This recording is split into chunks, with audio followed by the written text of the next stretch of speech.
Welcome back, and thank you for coming to this video. It'll probably be my last installment, considering the times that we're in.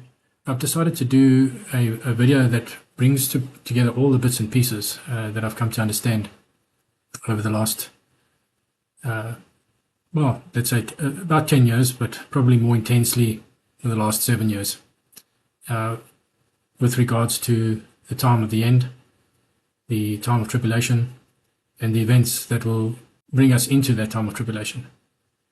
The appointment of the worker groups, the escape of the bride, and then of course the beginning of tribulation, the Third World War, the Red Horse Rider, etc., and all the events of Revelations.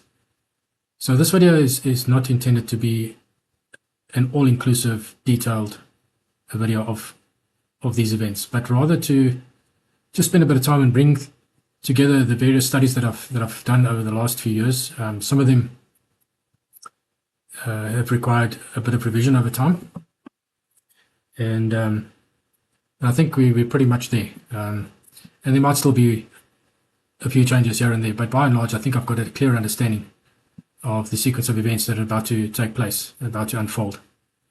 And this video will be really a conclusion of the last couple of videos, in particular with regards to Ezekiel's warning, with regards to John and his true birth date and the significance of his birth date. So I was deliberating whether to actually do this video or not, and I actually decided not to do it. But because of the question of one person that reached out to me, that I answered very briefly with regards to the subject matter that I'm going to be discussing in this video, I decided that I will do the recording. I'll record this video, especially for those that have taken the time to hear what I have to say, especially for my loved ones, my sons, my friends, my family, and all the brothers and sisters in Christ that I've worked with over the last couple of years in these studies. What I'm about to share is probably may be regarded a bit controversial by some of the people that I've studied with, because it is a little bit different to some of the conclusions that we've come to in the past. And I do believe that the wrapping up of these bits and pieces was deliberately kept to this point in time, to this time literally days away from the appointment of the worker group and the beginning of the preparation for the taking of the bride.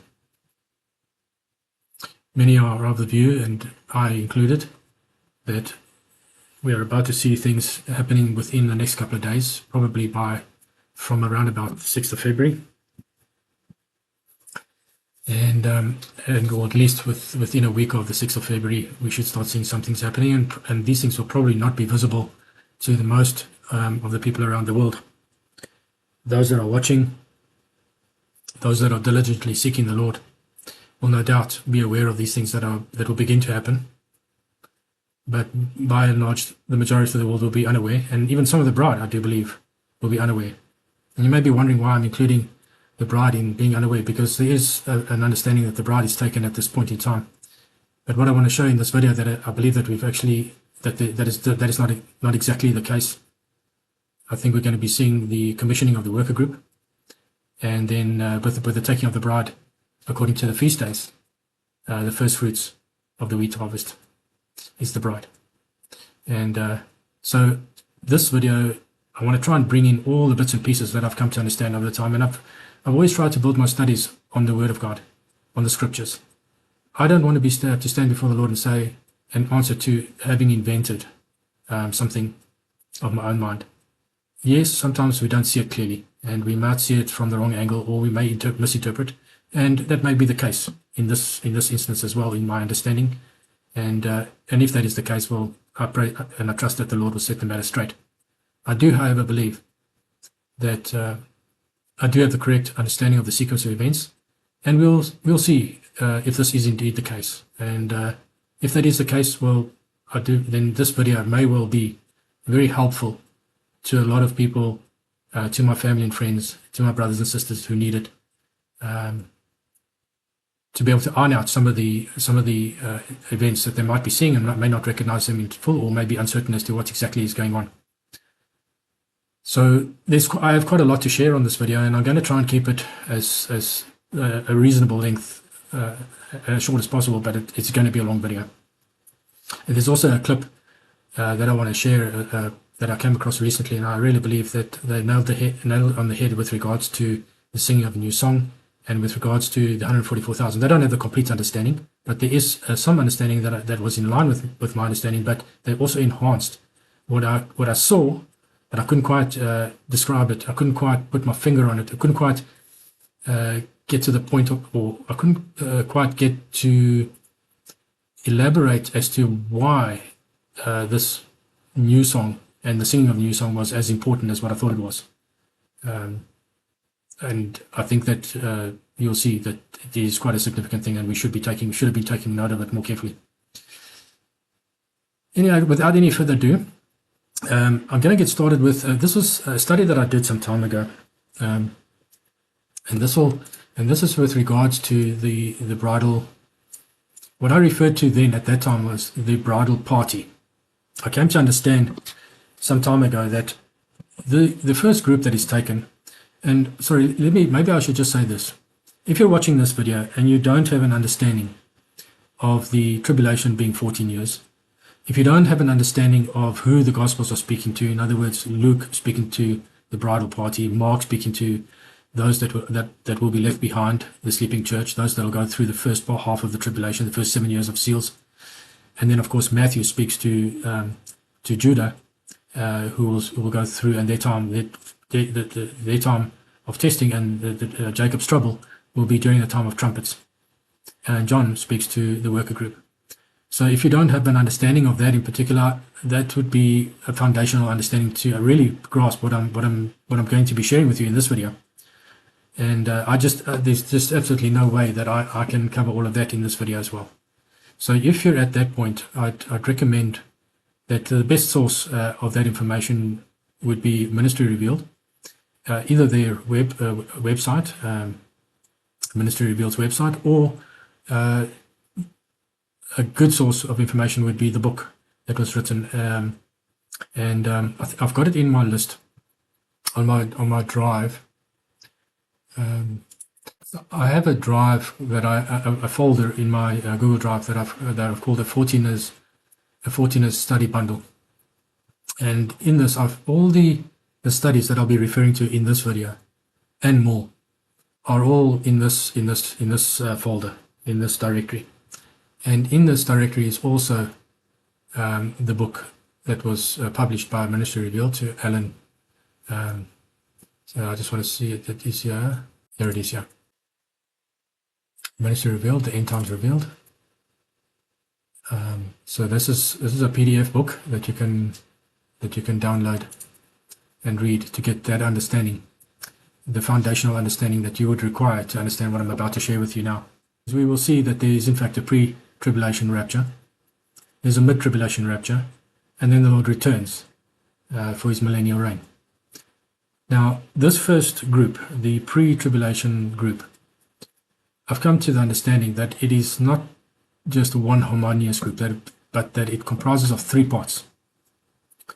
And what I like to refer to as the bridal party. In this study, I went into a fair amount of detail in providing the scriptural evidence of these three groups, and it's largely in the book of Luke, where the Lord speaks about him coming in his glory, in the Father's glory, and the glory of the angels. But only in Luke does he speak about these three glories. In the book of Mark and Matthew, he speaks about only one glory.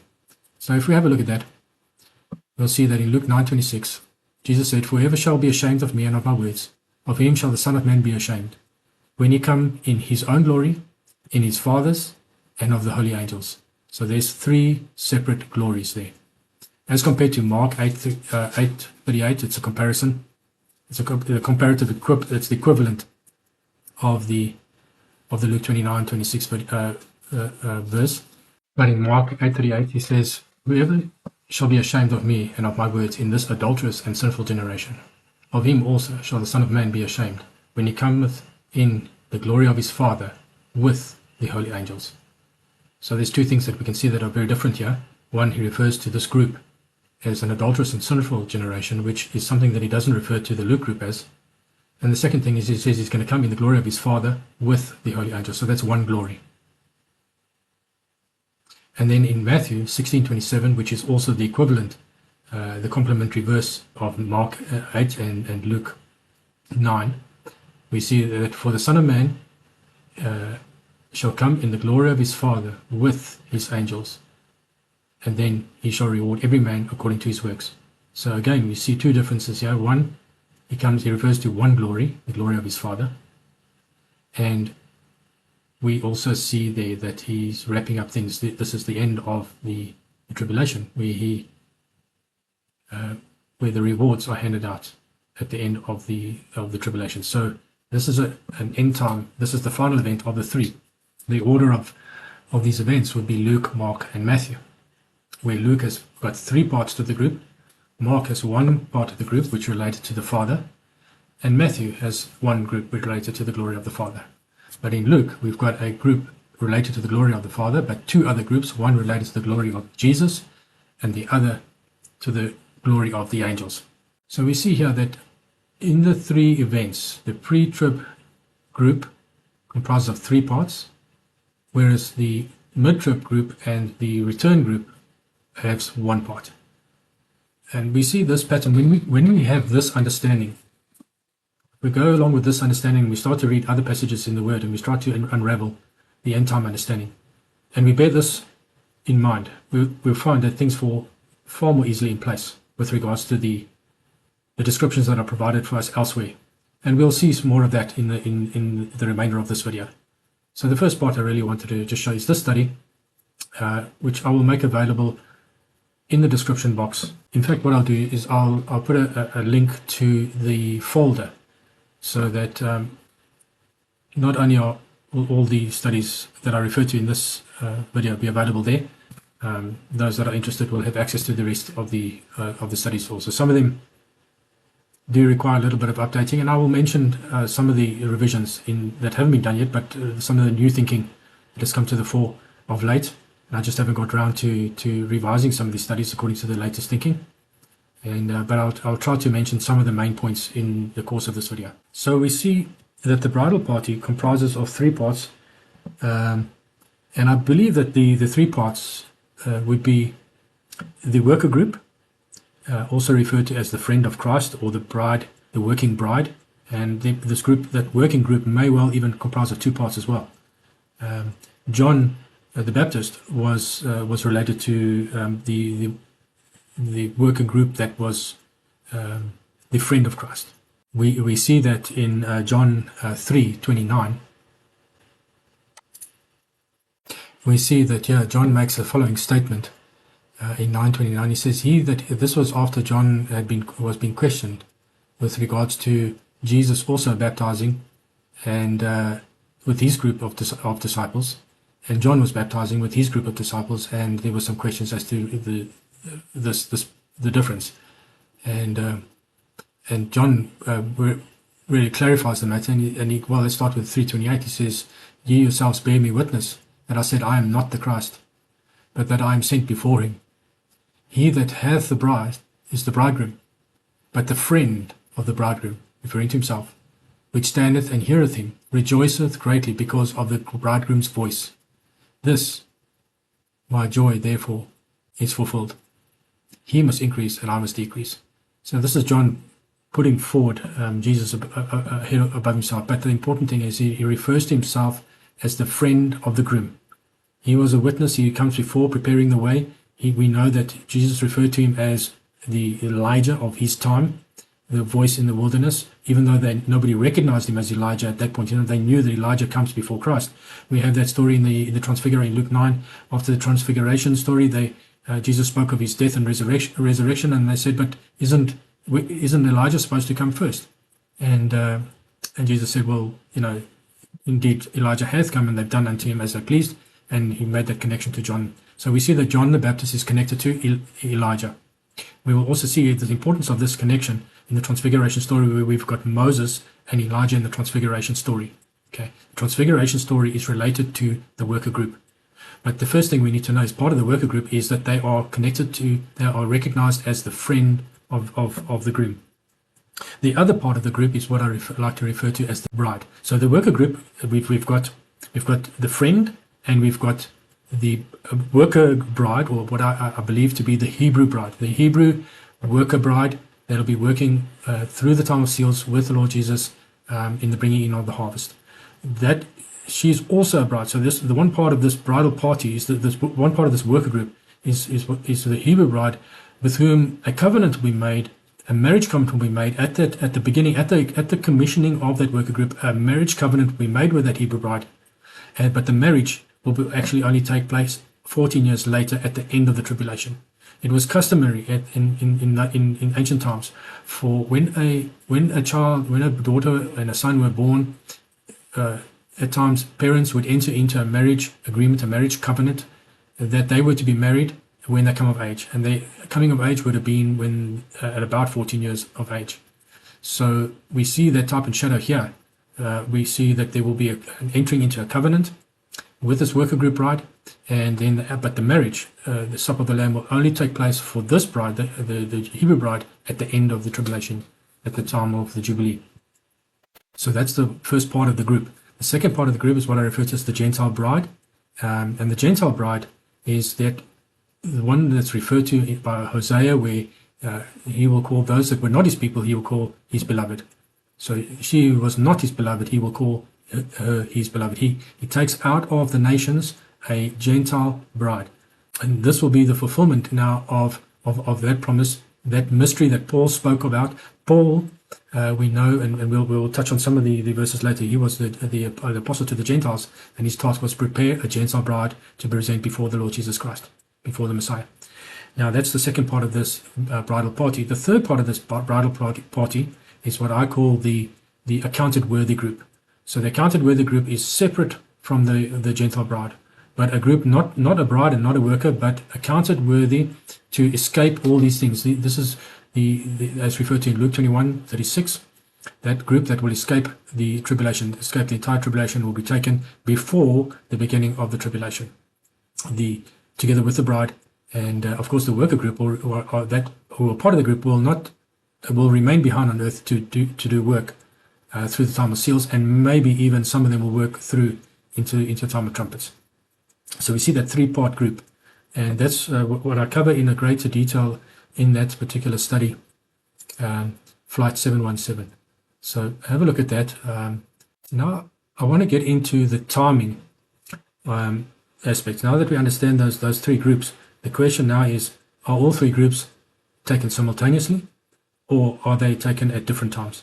And by and large, the thinking to date has been that they'll be all taken simultaneously at the same time, and that event will take place very likely in the next couple of days, around about the 6th of February, which would be in line with the birth date of John the Baptist. Now, in my previous video that I did, I went into some great detail on John the Baptist and how we know when John was born, and the significance of John's birth in the prophecy that Zechariah, his father, prophesied at his 8th day's circumcision. So we also know that the book of Luke, the first 4 chapters really give us the 3 main events through the tribulation in the first 4 chapters in order. Now this I've learned from Alan, and I've learned many things from Alan at Ministry Revealed, and I agree with much of what he's taught. And this one aspect that I can see clearly is that Luke chapter 1, 2, 3, and 4 give us the following steps with regards to the tribulation. Chapter 1, which is largely about John's birth, conception, and his birth and his circumcision, is connected to the taking of the worker group. Luke chapter 2, which is about the birth of Jesus Christ in his 40 days to his dedication and the offering at the temple, and where he was brought to the temple at 40 days, is connected to the taking of the bride and and those accounted worthy. it's also speaking about the 40 days of the, it gives us a timing with regards to the 40 days of the Son of Man. The warning that he spoke of, that Jesus said that he would be a warning as Jonah was a warning to the Ninevites, to Nineveh, so the Son of Man will be a warning to this generation. Of course, they will reject his warning, they'll reject him, and they will not, unlike the Ninevites who repented, this generation will reject him and they will not repent. But he nevertheless will come and deliver a 40-day warning. That will be about the same time as his original 40 days after his birth. So in order to understand the time, we need to understand when Jesus was born. Now, I've covered that in detail in this video. Sorry, I didn't cover that in detail in this video. But I have done a study that I refer to as "Unto Us a Child is Born." This study gives scriptural detail as to how we can determine exactly when John was born, which day, which would have been around the middle of the 11th month. We can, regardless of whether the year was a 13th month year or a 12-month year, we can know with a great degree of certainty that John was born in the middle of the 11th month, probably in the first week of the 11th month. So in the 11th month, the end of, in this study, I'm not going to go into it in detail, please read through it, but it brings us to here around about the 8th of the 11th month, and that will be in this year, that will be the 6th of February. So that's John's birth, and we can also know that from that, we can determine exactly when Jesus was born, and assuming that all evidence is that the year that John was born in was a 13-month year, which brings us to a birth for Jesus Christ in the middle of the 3rd month, which is Feast of Weeks. It is Covenant Day. It is most fitting that Jesus would have been born in the middle of the 3rd month, as we know from the Apocryphas that Isaac, the type and shadow of Jesus, the son of Abraham, the son that Abraham had to potentially sacrifice. It was his test of faith, and Isaac was that promised child of promise, just as Jesus is that child of promise. And so Isaac is a type and shadow of Jesus, and we know from the Apocryphas that Isaac was born in the middle of the 3rd month. There is the possibility that Jesus was born in the middle of the 4th month if the year in which John was born was a 12-month year. Then Jesus would have been born in the middle of the 4th month, but I don't think so. I believe with everything that is in me, the middle of the 15th or the 16th, around that evening of the 15th, going into the 16th of the 3rd month is when Jesus was born. And so this study goes into a lot of detail, and it also makes connections in terms of his conception and when his spirit would have entered the body prepared, and of course the connection of Passover, etc. So please, that's a study to have a look at, to understand. We can know exactly when John was born. We can know exactly when Jesus was born. We can know exactly what year Jesus and John were born based on Luke 3, which refers to the 15th year of Tiberius Caesar, when Jesus turned 30. So we know that when Tiberius Caesar came into power in 14 AD, so his 15th year would have been 29 AD, which means Jesus turned 30 in 29 AD. So therefore, Jesus must have been born in 2 BC. We also know from the biblical chronology that Jesus was baptized, would have been, according to the chronology, the Messiah would arrive and be baptized and begin his ministry in 29 AD. So it's an absolute biblical confirmation of the year in which Jesus was baptized and began his ministry. 29 AD is the year. I've made reference to the biblical chronology in a number of my videos before. Again, if you're not aware of it, please have a look at these videos here. The biblical chronology is a wonderful thing to see. It was something not that I discovered. It was something that was completed. The work was done by Reverend Martin Anstey in 1913. He published his book called The Romance of Biblical Chronology. I've made a video describing that chronology and the things that he discovered and exactly how he accurately completed a chronology exclusively on the scriptures from Adam to the baptism of Jesus Christ, so that we could know exactly what year the main events occurred in the Bible. So these 4 parts, part 1, 2, 3, and 4, covers the biblical chronology, There's a brief summary in one of these. I think 6,000 Years of Biblical Chronology covers a brief summary of that. That's also a video related to that. If you have not watched this, I would highly recommend you get into it or get the book. It's downloadable. I think in one of these videos, if not all of them, the link to the free download. It's public domain book now, published in 1913, and you can download it and read it for yourself. It's a big read. It's a big study. And so that's why I put these 4 videos together to make it a bit easier for everybody to get up to speed with regards to biblical chronology. Unfortunately, most of the entire church, as far as I can see, and most of the people that I've studied with have completely ignored this biblical chronology and see it fit to press on with their studies without understanding it. It boggles my mind because we absolutely need it. It confirms so many things for us. And it's such a beautiful thing to see. So, yeah, my encouragement is get into that. Right, so we've seen that the timing with regards to John's birth is important because it links us to Elijah and the beginning, and it links us to Luke chapter 1, which is the first event, leading to Luke chapter 2, which is John's birth, which is the next event, the 40 days of Son of Man, and the escape of the bride. And then we've got chapter 3, which is about the work that John does. It's more about the Elijah. It leads us into the end of seals. It's a bit about during seals, but largely about the end of seals going into trumpets. And then, of course, Luke chapter 4 is about the trumpets leading into the end of trumpets and the Jubilee. It was in Luke chapter 4 that Jesus declared the Jubilee when he started his ministry in the fall of 29 AD.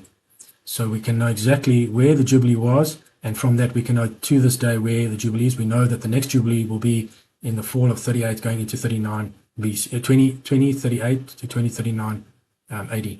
And that's a straightforward calculation. 40 years is the Jubilee cycle, not 50. And if we take that 40-year cycle from the first year being in 30 AD, the next event, next Jubilee will be at the end of tribulation in 38-39 AD, 2038-39. The other part that we get to see with regards to these end times is, and we see this in the Transfiguration story, in Luke 9, we see that there's a couple of things. Well, the Transfiguration story is in all 3 Gospels, but the one in Luke is the one that the worker group need to take note of in particular. We see that there's a couple of things here that are very different from the other Transfiguration. First and foremost, it takes place, come to pass, about 8 days. In Mark and Matthew, in the Transfiguration story, it says after 6 days, after these things. So at about 8 days. And so we understand that relates to the timing. We are now, when we look at the Lord works in 7-year Shemitah cycles. Okay, Daniel's 70 weeks is Shemitah cycles. So it's the harvest cycle. From the fall of a particular year, it starts and it ends in the fall. So from the 7th month to the 7th month is a harvest cycle. With 7 cycles of 7 years, leading then culminating in the 50th year, the Jubilee, which is also the first year of the next cycle.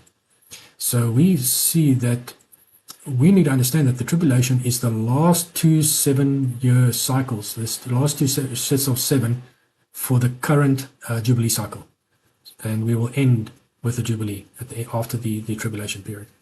So we need to understand exactly where we are in that cycle.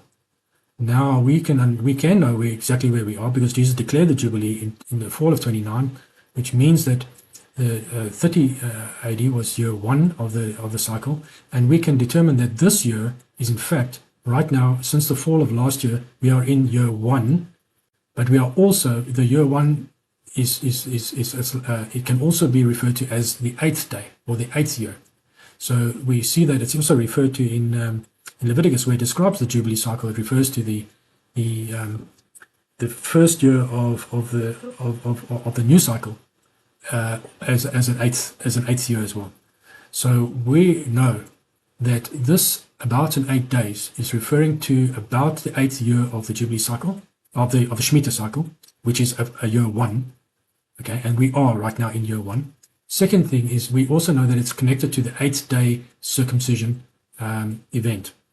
So we know that John was born probably on the 8th day of the 11th month, which means his circumcision event would have occurred on the 16th day of the 11th month. And now this transfiguration story is leading us to believe that there's a connection here to these 8th day. So his 8th day circumcision, the 16th of the 11th month, and we are in the 8th year of the Shemitah cycle, the first year of the new cycle. So if nothing happens by the 8th of the 11th month, which is the 6th of February, then we may need to wait a week to the 16th day of the 11th month. So if we have a look at the calendar,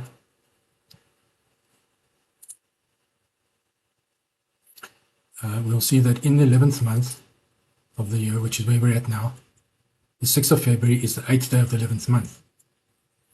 And the circumcision day would have been the 16th day of the 11th month, this 8th day circumcision, which is the 14th of February 2025. Now, this calendar that I'm referring to is what I call the Aries calendar. It's the calendar that I believe was as close as possible related to the calendar that existed at the time when Jesus was crucified. The Jews' calendar is a little bit different in that they've adjusted the calendar with regards to the moving of the progressive moving of the equinox and the solstices, where there's a progression of about a month every 2,000 years. So they've made that adjustment. They are no longer in Aries. Their calendar is largely based on Pisces. So this is the Pisces calendar, the Jewish calendar. You will see that this year they're in sync at the moment with the Aries calendar because they had a 13-month year. Normally is a month, the Jewish calendar is a month ahead of the Aries calendar, but because they had a 13th month year last year, they are now this year they're in sync. The Pisces calendar and the Aries calendar is in sync. So both calendars, the 6th of February is the 8th day of the 11th month, and the 14th of February is the 16th day of the 11th month. If you go to view the Hebrew calendar on their website, they will probably say that the 16th day of the 11th month is the 13th of February. So the reason for that is they actually don't count New Moon Day. They start day one here, so everything is shifted forward by one day. They don't count New Moon days, which I believe is incorrect. Anyway, so the question is always, I'm fairly certain that we've got the right days in terms of the Sabbaths, new moons. What I'm still a little bit in the dark on is exactly when is the beginning of the year. I believe that it's supposed to be when the sun is in Aries, but I've also come to an understanding that Speaker must be on the horizon, on the eastern horizon, as for the beginning of the year. So as the sun sets, we should see Speaker on the horizon. So when I made that adjustment in the Aries calendar, it was a very small adjustment. In the Aries Speaker calendar, the 6th of February is still the 8th day of the 11th month, and the 14th of February is still the 16th of the 11th month. The only difference between this small adjustment, where to ensure where the beginning of the year is adjusted so that Speaker is on the horizon. Speaker, I believe, is the new name of what was originally called Abib. Abib means a grain of an ear or green grain, an ear of wheat. Speaker means exactly the same thing. So the meaning of Speaker and Abib have the same meaning, whereas Speaker is a Latin word and Abib is the Hebrew word. So Speaker, I believe, needs to be on the horizon as the sun sets. Speaker needs to be visible for the beginning of the year. When I made that small adjustment, the calendar largely remained the same except for where the 13th months were added in. So you'll see here in this adjustment, this year, 2024, we're still in the 2024 year, by the way. In this year, because we're in the 11th month, there is a 13th month in this, which means that the next year only starts on the 28th of April. In the standard Aries calendar, there's no 13th month. You see it's blank here. So that means that the next year starts on the 30th of March. And the Hebrew calendar also, so the Pisces version, the Hebrew calendar is based on Pisces. They also have, there's no 13th month. So they also, next year starts on the 30th of March. So this is the big dilemma that I have as to whether in our timing and understanding when the various feast days are for this, for next year, is whether I must use the Jews calendar, the Pisces version, or whether I must use the Aries speaker version, which has 13 months in it this year, which means that next year starts a little bit later, or if I must use the Aries version, standard Aries version, which starts on the same day as per the Jews. I'm not exactly sure yet. I do believe that, I know that when Jesus was born, the year that Jesus was conceived was a 13-month year. In other words, also the same year that John was born. So if things are connected to the timing of John's birth, I would imagine that we are supposed to have a 13th-month year, as it was when he was in the year that he was born. So I'm leaning more towards there being a 13th month, which means that there's 5 months difference between John's birth and Jesus' birth, as it was in the actual years that they were. Then when Jesus was born, there was 5 months difference, which is absolutely correct. It's not 6 months. But there is the possibility, and because we've got this 4-month thing, where Jesus referred in John 4 to this, you say the harvest is in 4 months, and I say it's ready now. We've been trying to understand that connection of that 4 months. Now, I made that connection believing that statement that Jesus made was a little bit earlier, in fact, that it was somewhere in the 10th month of the year that he made that statement.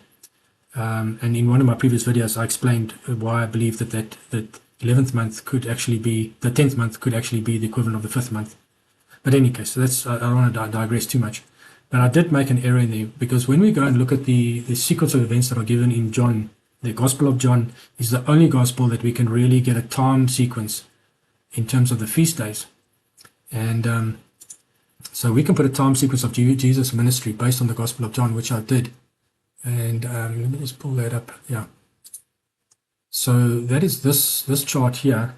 And this gives us a sequence of events from when Jesus was baptized in the year 29 AD. Jesus was 30, and it was year 483 of Daniel's 70 weeks of years. Daniel's 70 weeks is 490.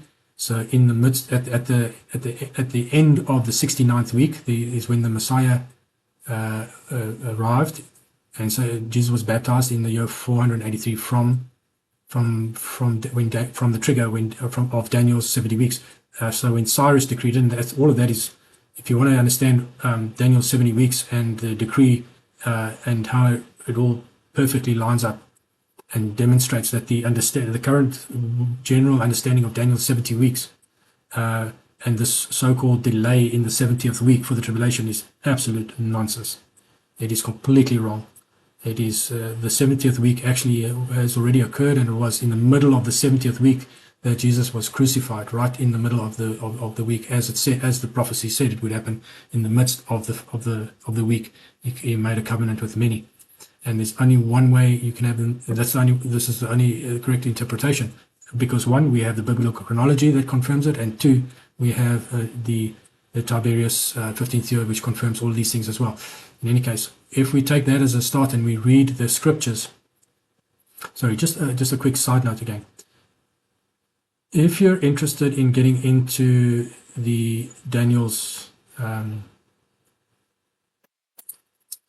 70 weeks prophecy, then you need to get into these two videos here.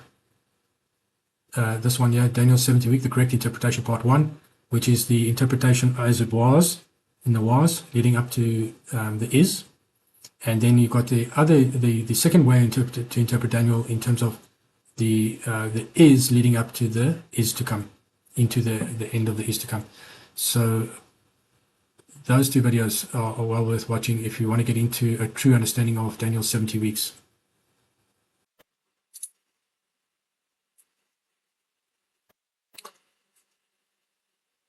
Anyway, getting back to the timing of the sequence of events, we know that in John 3, when John 4, where Jesus spoke about 4 months to harvest, we know that it was actually the timing of that John 4 was actually between the third month,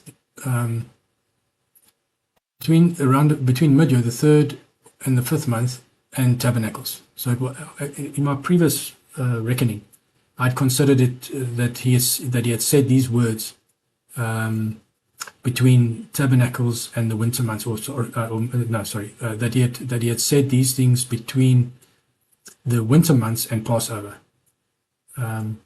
But in fact, he said these words, and the 4 months actually seems to be more connected to the third month and the 7th month. The 4 months difference between the third month, the Feast of Weeks, and Feast of Trumpets, or Tabernacles more specifically, between Feast of Weeks, middle of the third month, and Tabernacles, 4 months later, which is the middle of the 7th month. And that seems to be what he's referring to in terms of the 4 months. Would you say the harvest, probably referring to the harvest festival, is in 4 months, but I say the harvest is ready now, and white now. So this statement was also made at the time when Jesus had just spoken to the Samaritan woman at the well, and we know that this is a Gentile bride connection. This whole event that took place was connected to the Gentile bride, and so all of this was all in that time frame of about between the third and the 5th month, at that time frame. So it seems to me that the white harvest that he was referring to here actually was more related to the first fruits of the wheat harvest, the bride, that would be taken 4 months before the end of the harvest, or the harvest celebration. So I think that would be more accurate in terms of the timing of events if one considers the chronological events provided for us in the book of John, or the Gospel of John, which are based on the feasts. If you read the Gospel, the markers are the feast days, Passover, Tabernacles, and a Feast of Weeks. Passover, Tabernacles, and Feast of Weeks. So those are the markers that we can put timings to these various things that occurred. So this 4 months here, I believe, was actually the time between the middle of the third month and the middle of the 7th month. So that puts. So if we go back to the calendar, this is where we are now, and we're looking at the commissioning of the worker group now, but the bride being taken in the next year in the middle of the 3rd month. That's what we're looking at here now. We also know there's a few other interesting. We know that the 15th day of the 11th month is also referred to as the New Year of Trees. It's the date that the tithes were, any harvest occurring before this date, the tithe would be considered to be part of the previous year's tithe, and any harvest after this date would be considered as part of the new year's tithe. So this was an end of year, beginning of year in terms of tithes. It's connected to John's birth, and it's also connected to Moses' birth. That's what I wanted to get into here. So if we have a look at Moses, we know that in this study, I'm not going to go into it in great detail, but basically what we see here is that Moses, he lived 100 to 120 years, and his lifespan was split into 3 equal parts of 40 years. In the first 40 years, he spent in Egypt, learning the ways of the world, and he was, according to the Apocryphus, he was an army. He was a general in the Egyptian army, so he was a military man and a well-educated man, and he was also brought up with the understanding of the Hebrew culture as well. So he understood his roots. After it was at the end of the 40 years that he then killed the Egyptian soldier, and he then escaped into the wilderness. And he spent the next 40 years of his life tending Jethro's, the priest of Midian. He tended sheep. So he married Jethro's daughter, and he then, so he was a shepherd for 40 years in the wilderness, and then there was the burning bush event, and the Lord commissioned him to go and to lead his people, the people of God, the Israelites, out of Egypt to the promised land. And he spent the next 40 years of his life doing that. The significance of these 3 sets of 40 years, I believe, is a type and shadow of the work that the Moses worker group, this Elijah Moses worker group, will be conducting during the end times. And if I could just run through that very briefly, I believe that the 40 years is related to 40 months. So the first set of 40 years in Moses' case, where it was training, it was preparation period, would be equate to the 3 years preparation period before the tribulation for the worker group. Then the next set of 40 months, which would be 3.5 years, would be the worker group tending to the sheep in the wilderness, just like Moses tended to the sheep in the wilderness of Jethro's sheep in the wilderness. So the worker group will tend to the sheep for 3.5 years in the wilderness. And then the final set of 40 years, which is related to the final set of 40 months or 3.5 years of seals, will be when the worker group, the Moses group, will be leading a group of people out of Egypt, out of the world, back to the promised land, in preparation for the re-entry into and the taking again of the promised land for the time of trumpets. So that's where I believe the type and shadow fits in. If you can just follow that understanding, the 3 sets of 40 years relates to 3 sets of 40 months or 3 sets of 3.5 years for the worker group. So we've got a type and shadow there in the work that Moses did. We have a similar type of type and shadow in the life and the work of Elijah. We see that when Elijah comes on the scene in 1 Kings 17, he initiates by the power that the Father has given him a 3.5 year famine, and so his beginning of his ministry is 3.5 years during that 3.5 year famine.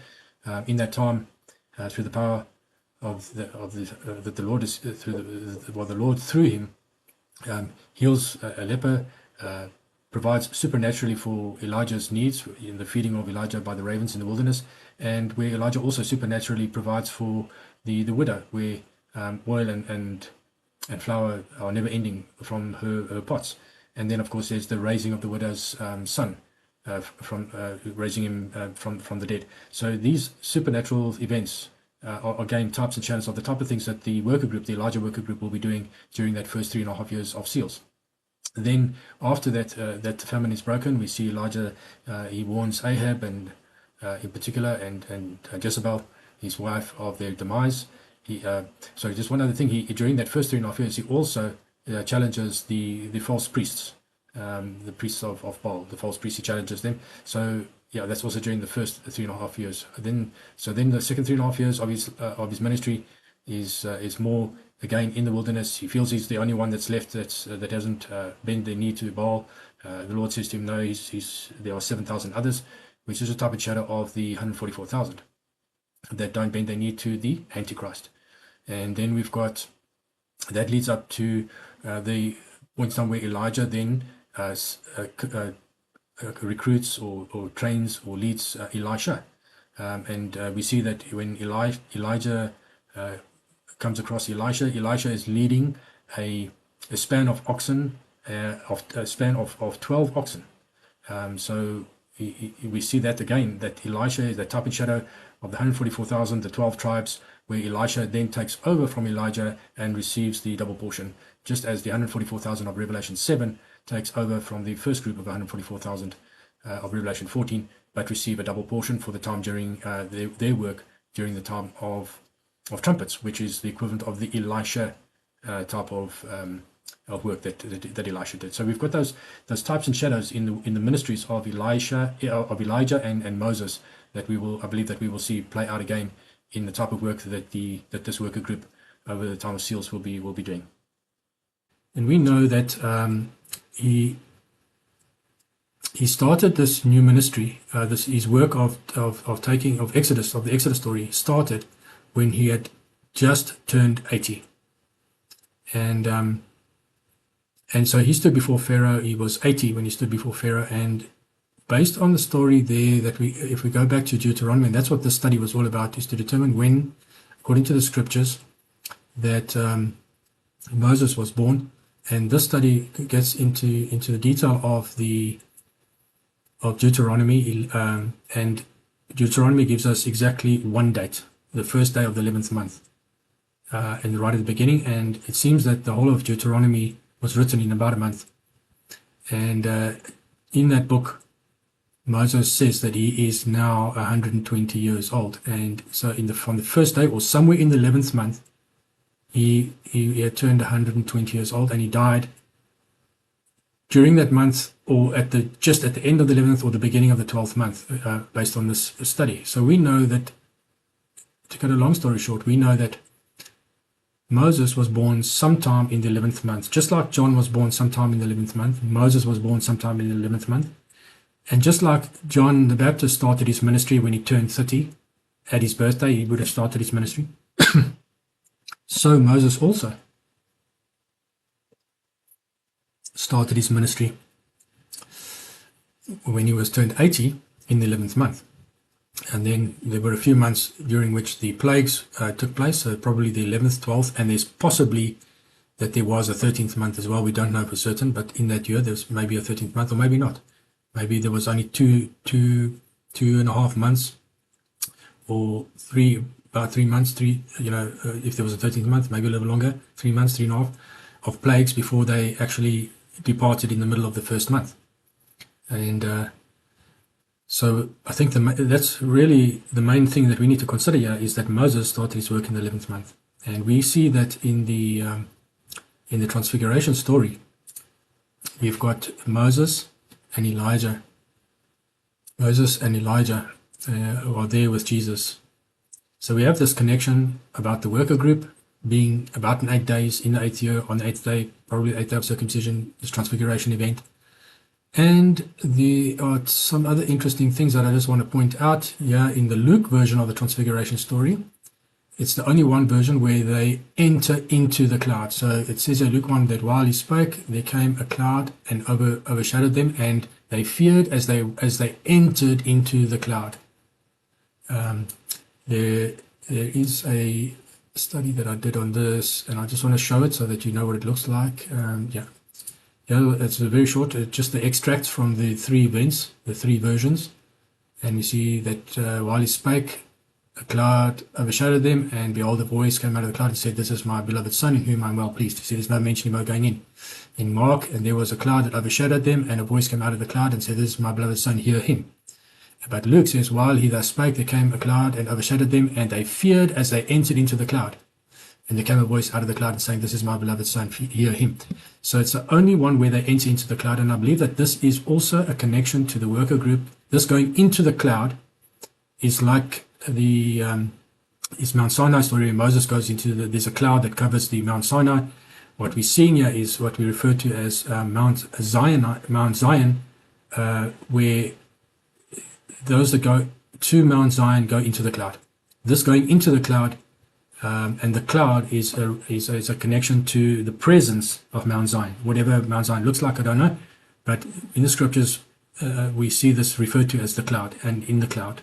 And Moses, when he goes up to Mount Sinai, when you read the description there, he doesn't just go to an ordinary mountain. You can see he goes to some sort of a throne room, and it's not much different to the throne room that's described by John in Revelations, and it's not much different to the mobile throne room that's described by Ezekiel in chapters 1 and 2, I think it is, in Ezekiel. So we definitely got this mobile throne room stroke Mount Zion, whatever it is, and when they go into it, they go into a cloud. So we have this connection here of going into a cloud, but only for the Luke group, only connected to the Luke's transfiguration story. And then the other difference is it's the only place where they speak about the decease which he should accomplish in Jerusalem. So Moses and Elijah speak to Jesus, and they appeared in glory and spake of his decease which he should accomplish in Jerusalem. That's not that is not in Mark or Matthew. It's only in Luke where they speak about his decease which he will accomplish. Now this word decease can be death, or it can be exit. Okay, so they're speaking about some sort of exit plan, and whether it's a decease or something very similar to a decease, but not quite, but definitely something happens with regards to his exit, and I believe that's connected to his exit of his 40 days. Okay, so because it's only in the transfiguration story of Luke. So we see this transfiguration story connected to the workers going into the cloud, and you'll see these connections where how it connects to Revelations also. We'll get into that now. So we've got this timing where it's connected to the New Year of Trees. It's a time connected to John's birth and his eight-day circumcision. It's connected to Moses' birth. It's connected to the transfiguration story of about 8 days. There's one last thing that we also see here is they speak about a secrecy when they came out of the when they came down from the hill. And Jesus tells them not to speak to anybody about these. Well, they don't say anything about it. Yeah. And when the voices had passed, Jesus was found alone, and they kept it close and told no man in those days any of those things which they had seen. So they didn't share anything about this event. This is a secret event for that group.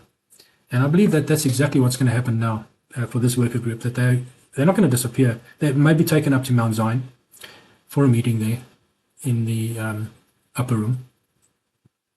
And they will not be telling anybody about that particular event.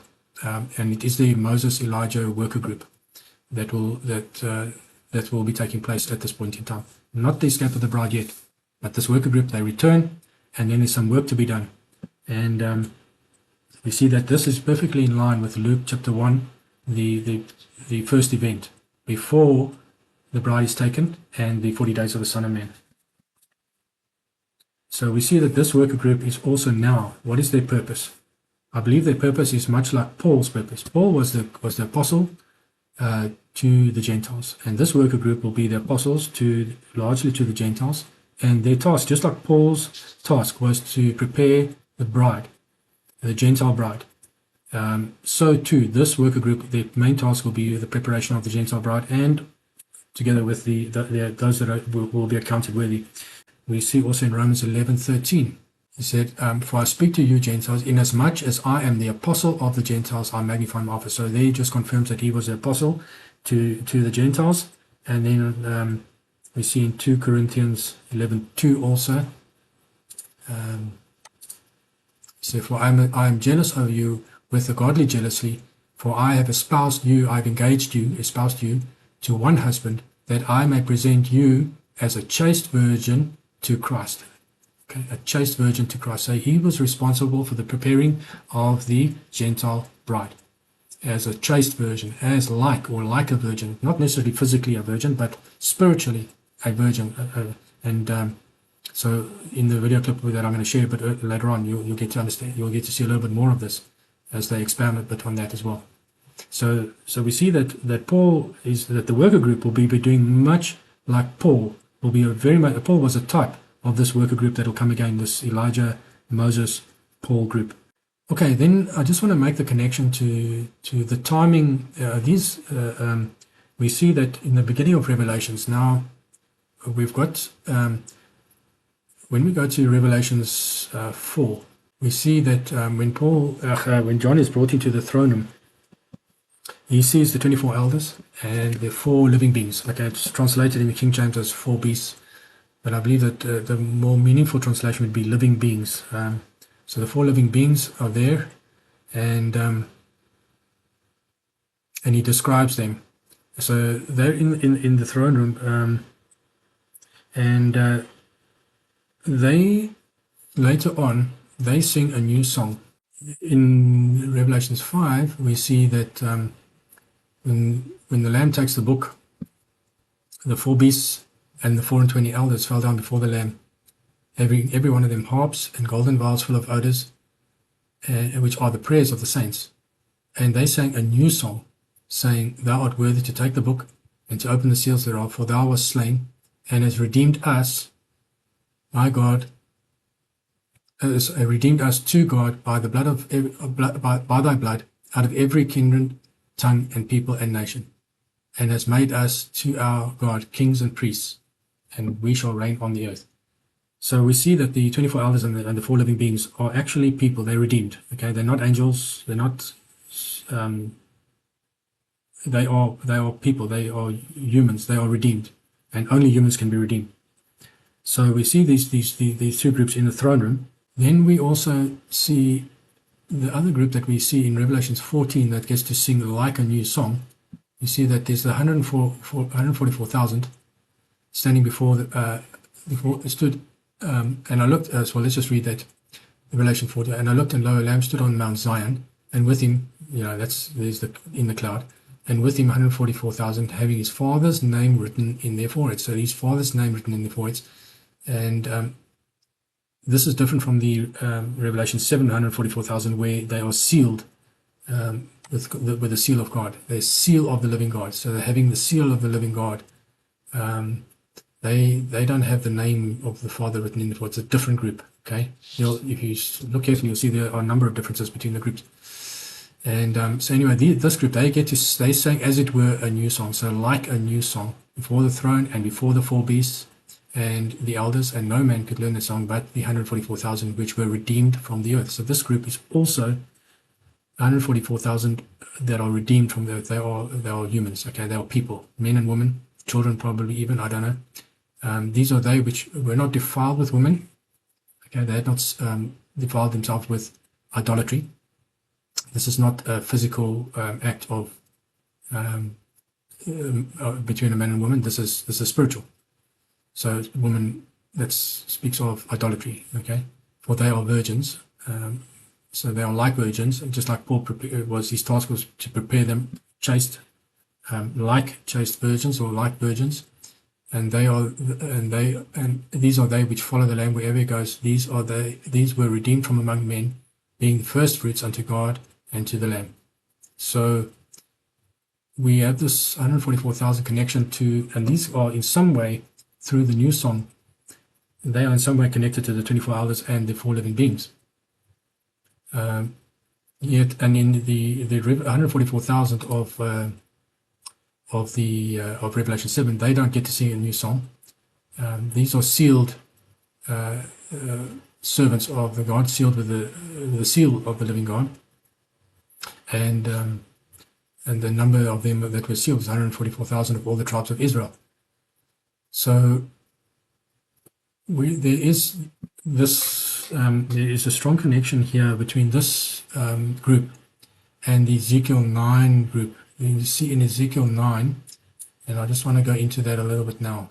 In Ezekiel 9, there's a group that are also sealed in their foreheads. Just a recap, we see that in Ezekiel chapters 1 to 8 describes where Ezekiel sees the mobile throne room, as I like to call it. He gets instruction to enact a warning. It was a 430-day warning broken up into 390 days and 40 days.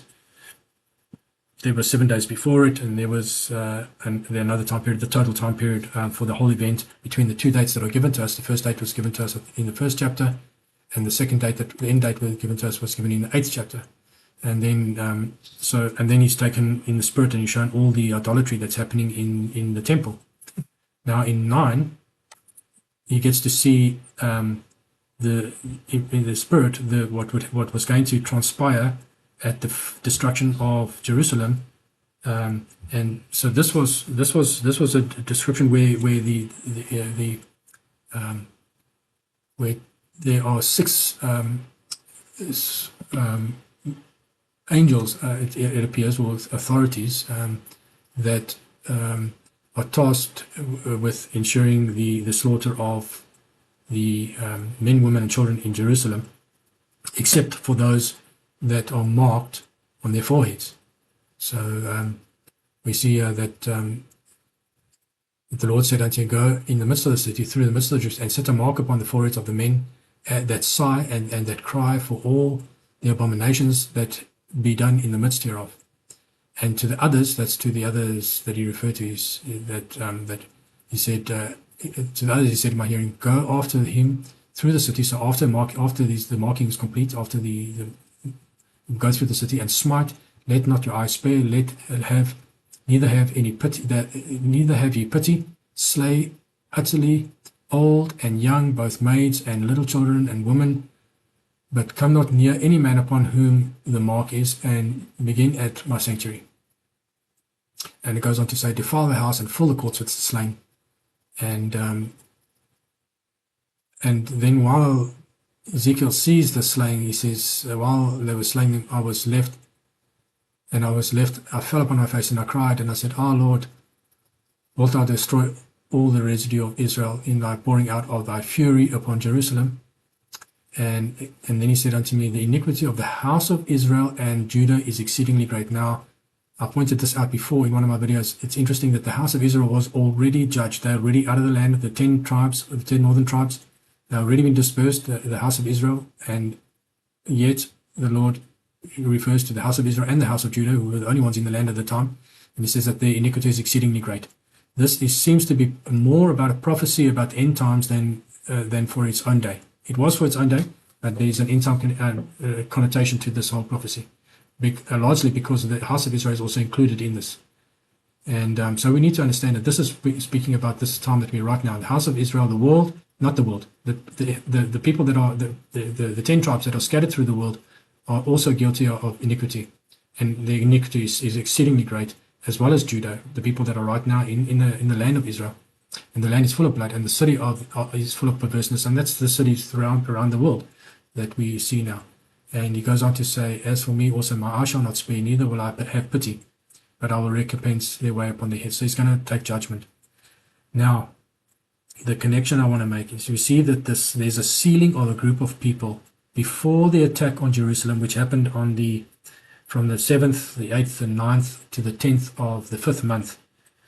There was a tremendous attack on the city of Jerusalem when this actually happened, this vision that Ezekiel saw, but means that before that attack happened, there was a seal placed on certain people, probably different men, women, children. Although it speaks about men, yeah, I do believe it was men, women, and children that were marked and sealed.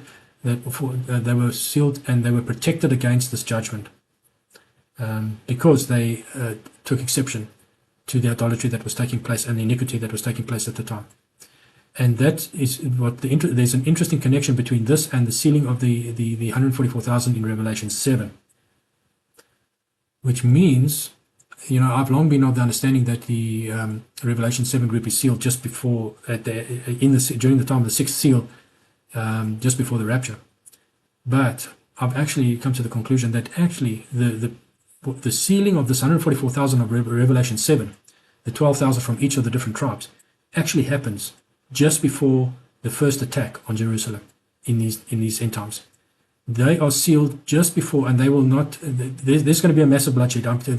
We speak about the first attack and the second attack of Jerusalem. I'm telling you now, the first attack is going to be far worse than the second attack. It's going to be far more bloody, far more disastrous for Jerusalem than the second attack. The worst one for Jerusalem is the first attack. And but before that attack, the 144,000 of Revelation 7 will be sealed. Maybe they are not all in Jerusalem, but they are wherever they are in the world. Because remember, this is a judgment on the house of Israel and Judah. So this attack on Jerusalem will also probably coincide with attacks around the world, probably on the Jews, driven by the spirit of that. It's not just about the Jews in Jerusalem.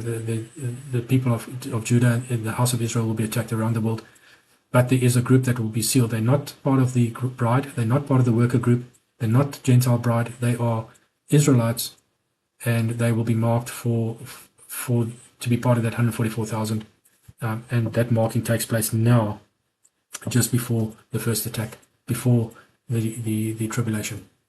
Okay, so that's just something that I wanted to point out. So we have this connection to Ezekiel 9, and this is something that will also be shared in the video that I'm just going to play a link to it. So we need to try and do now is put an understanding together of where the 24 elders, the 4 beasts, the 144,000 of Revelation 7, and the 144,000 of Revelation 14 all fit in the picture. Before I can go any further on that, I need to stress that in order to correctly understand the sequence of events within Revelation, you must understand the structure of Revelation. Revelation is partly sequential, but there are some of the chapters that are are sequential but start earlier than what most people believe. In other words, let me just refer to a chart that I put together some time ago. In this, this is a bit of an eye test.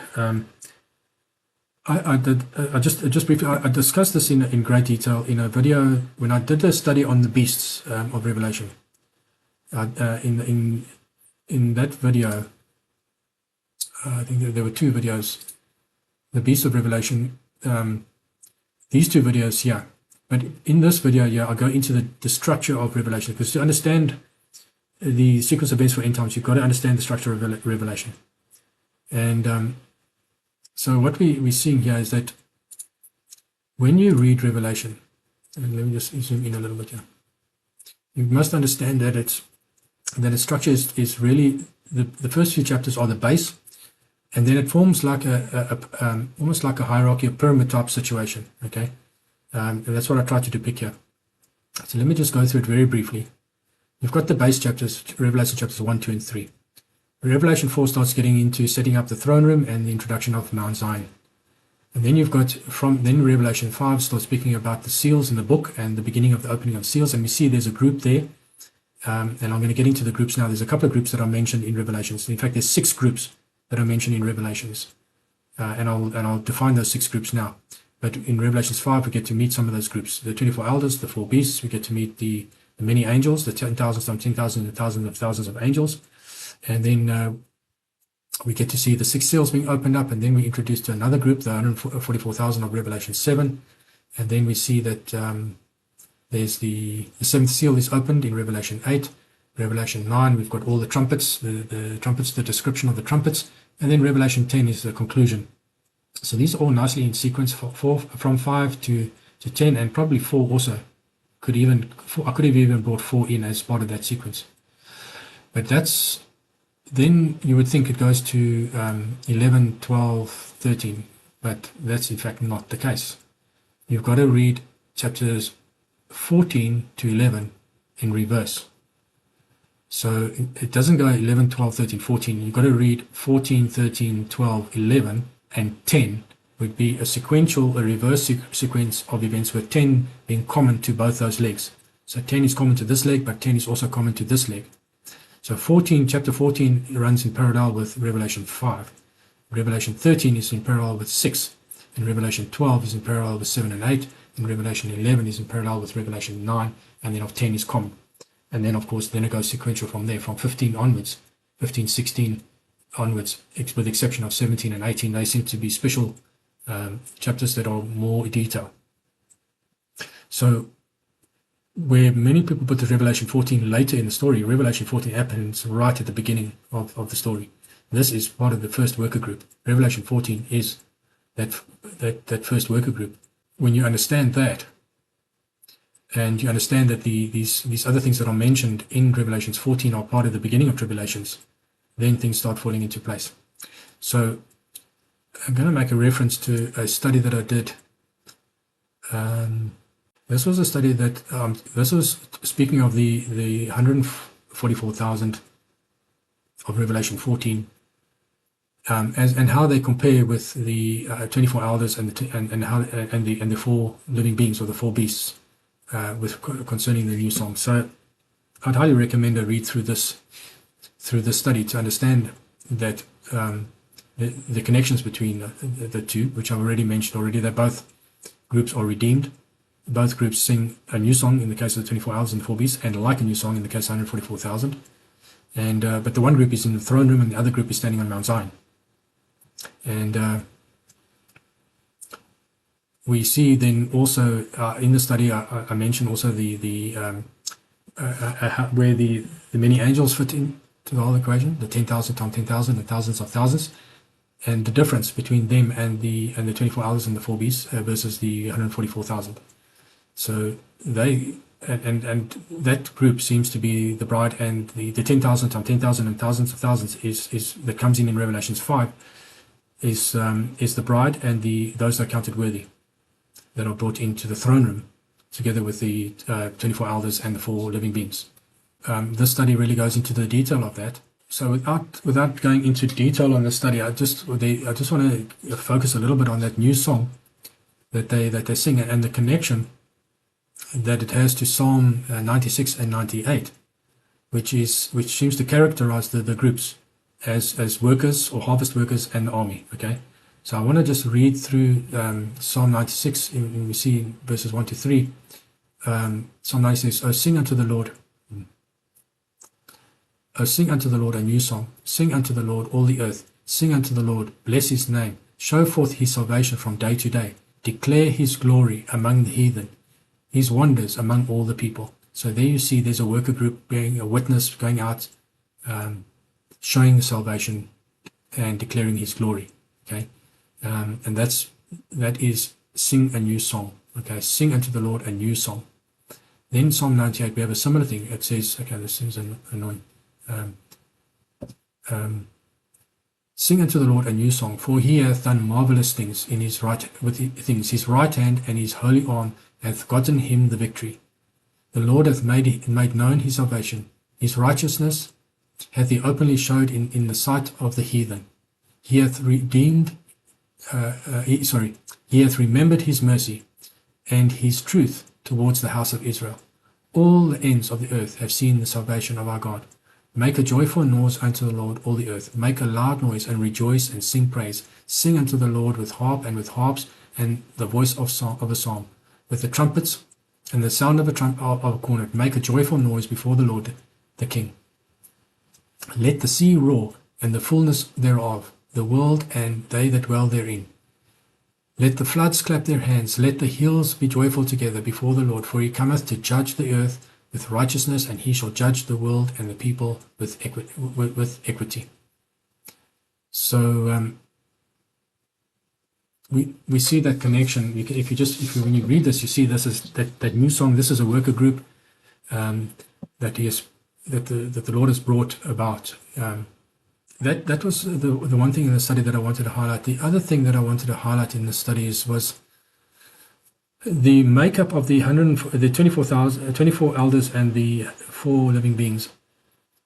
There was a time back in the study, the precursor to this study was called King of Kings. Okay, and this one, which is titled and they're saying like a new song, is a replacement for that original study of King of Kings.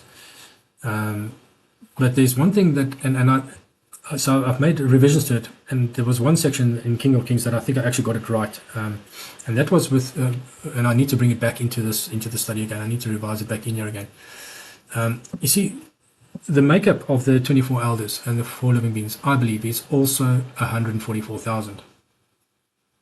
In fact, I'm beginning to believe, I've come to the conclusion that there are 3 groups of 144,000. So I've already mentioned that there's 2 groups. Revelation 7 and Revelation 14 groups of 144,000 are not the same group. Okay, they're 2 completely different descriptions, 2 different times that they come into being. But we've got this 24 elders and the 4 living beings, which are already in the throne room when John gets there. And I believe that they are also a group of 144,000. And I came to understand that group of 144,000 is made up of 2 groups of 12,000 and 1 group of 120,000, which are Gentiles brought in. Now, whether they are Gentiles brought in after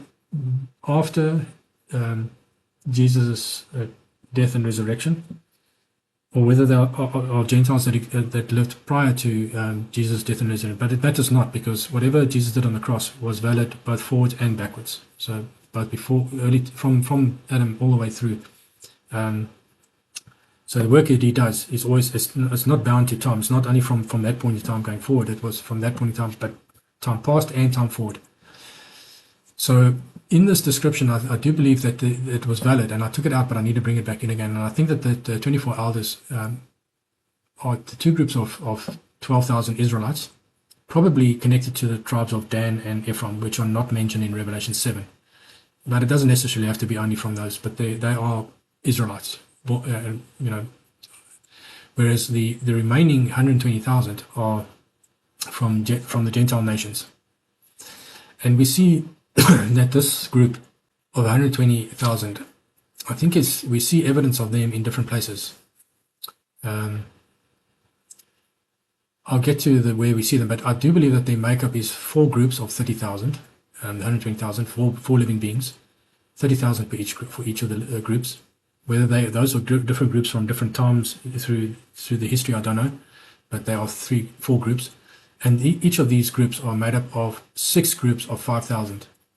where the living beings have 6 wings and there are eyes on each of the wings. Eyes speak of wisdom. And so I think that that's really the makeup of that. But there's a fair amount of conjecture in that.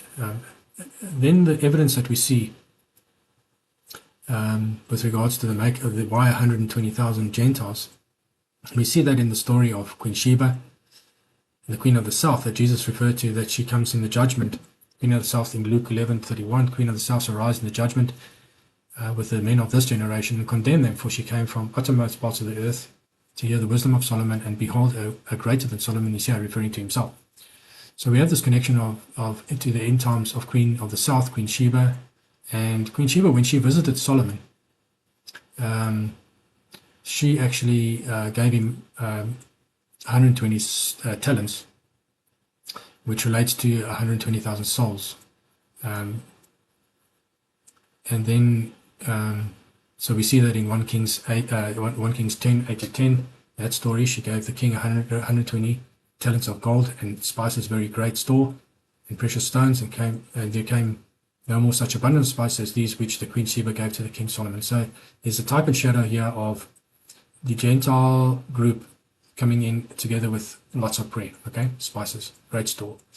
And then we see it also in the story of Jonah, where he is a warning to Nineveh, and we see that Nineveh repents, and Jonah, in Jonah 4:11, we said, and should I not spare Nineveh, that great city wherein there are more than 6,000 persons. So 6 score is 106, is 120, 6 scores is 6 times 20, it's 120,000 persons that cannot discern between the right hand and the left hand, and also much cattle.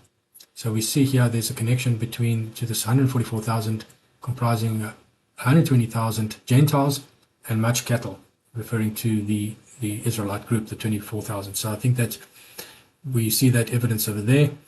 And then finally, we've got David's army, or this worker group that were appointed to work in the temple. They were 288,000, totaling the two groups of 144,000 would total 288,000.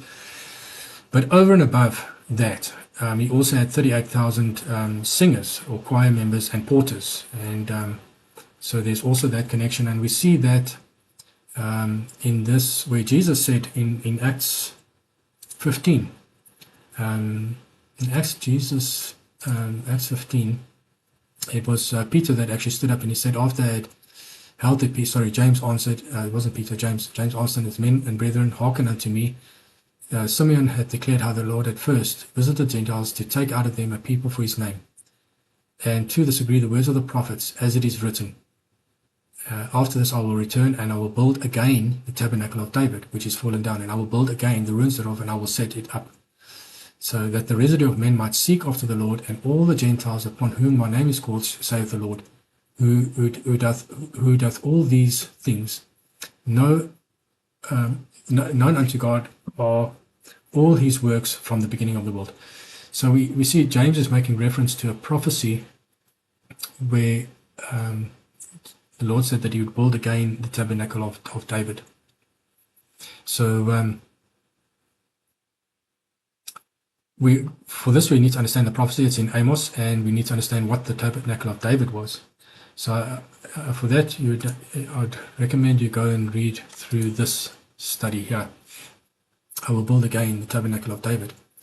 And so that's the verse I've just read through now. Here's the prophecy, the original prophecy in Amos 9:11. In that day will I raise up a tabernacle of David that is fallen, and close up the breaches thereof, and I will raise up his ruins, and I will build as in the days of old. And isn't that interesting that it's a 9:11? So we see that the tabernacle of David, in the study, we see that the tabernacle of David is that army that, he had a very specific tabernacle, very different from the temple and very different from the tabernacle of Moses. And so I'm going to leave you to read that here. But it is also connected to singing and the choir and the 288,000 that he set up.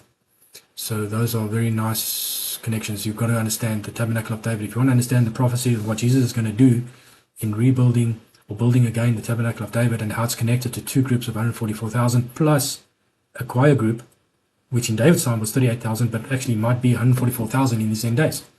And so I'm beginning to see the picture of this three groups of 144,000 coming together.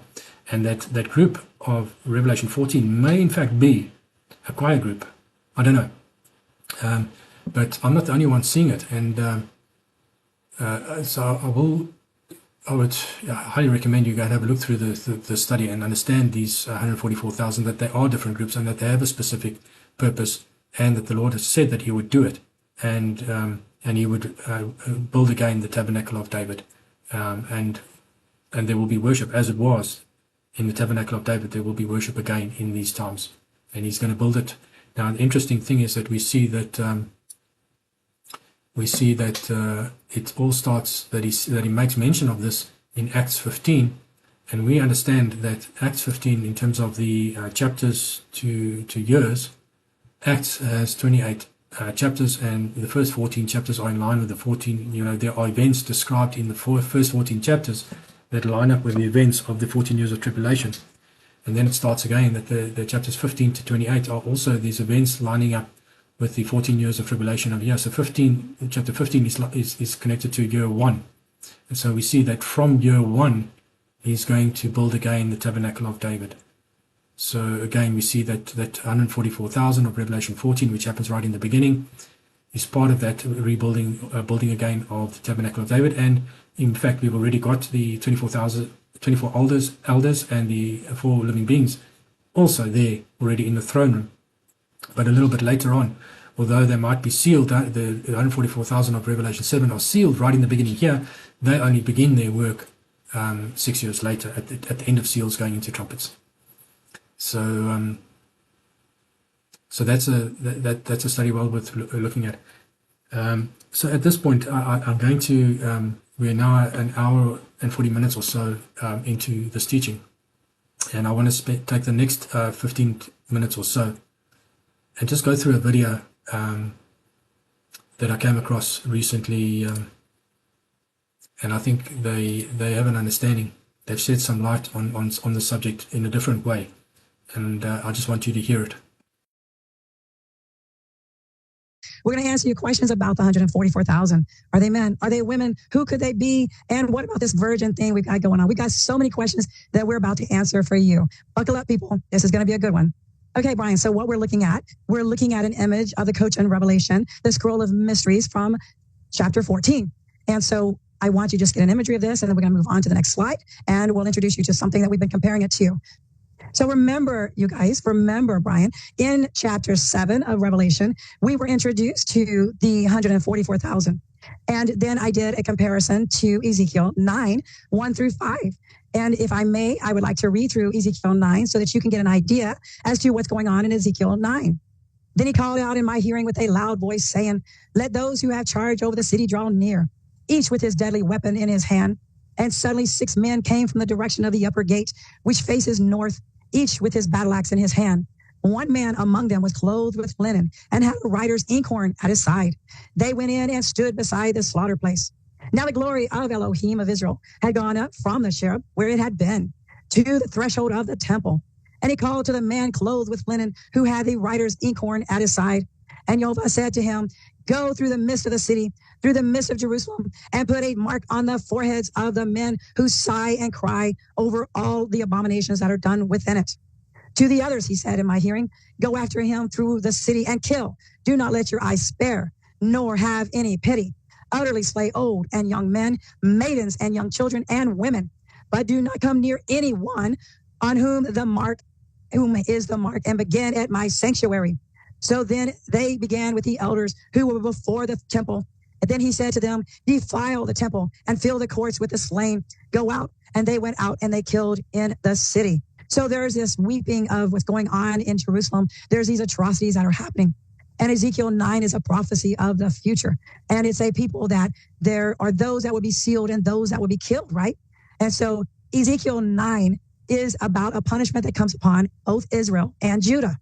But the northern kingdom, Brian, the kingdom of Israel, had already fallen more than a century before Ezekiel wrote this prophecy. So it appears to be clearly that this was written for a future destruction of Israel and Judah. Now, I want you to think about this, the mark upon the foreheads of the people that's in Jerusalem, weeping for Jerusalem. And it's like the phrase that you'll see in Hebrew. It says, Tav al mitzvot. That means mark on the foreheads. This is the same phrase that you see in Revelation 7, verse 3, word for word. And let me explain how important this is. There is no manuscript to date other than the Kochian Hebrew manuscript, the Scroll of Mysteries, that has this phrase word for word that matches in Ezekiel 9, verse 4. Now take notice that it says, of the men, ha-anashim, the men, ha-anashim. Now we look at these verses and we say, is this men or is it men and women? Because when it's masculine plural, it can also be common plural, meaning that it's men and women.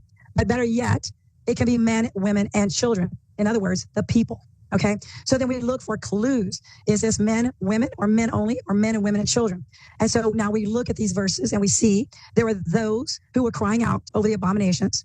And then you have that now there's a people that's being killed, the maidens, children, and women. And then we have nothing else that tells us that this is only men in Ezekiel 9 that is being sealed, right? There's nothing grammatically that tells us that this is only men being sealed in Ezekiel 9. Okay, so we see there that they pretty much see it the way I do. And in that there's a connection between Revelation 7, 144,000, and this Ezekiel 9. Now, Ezekiel 9, I just want to remind you that is it's clearly a prophecy of an event that's happening to Jerusalem, the slaying that takes place in Jerusalem, the first attack. Okay, and we see this this connection between the sealing of the 144,000 of Revelation 7 and the 144,000, or there's no number mentioned, but and the sealing of those in Jerusalem.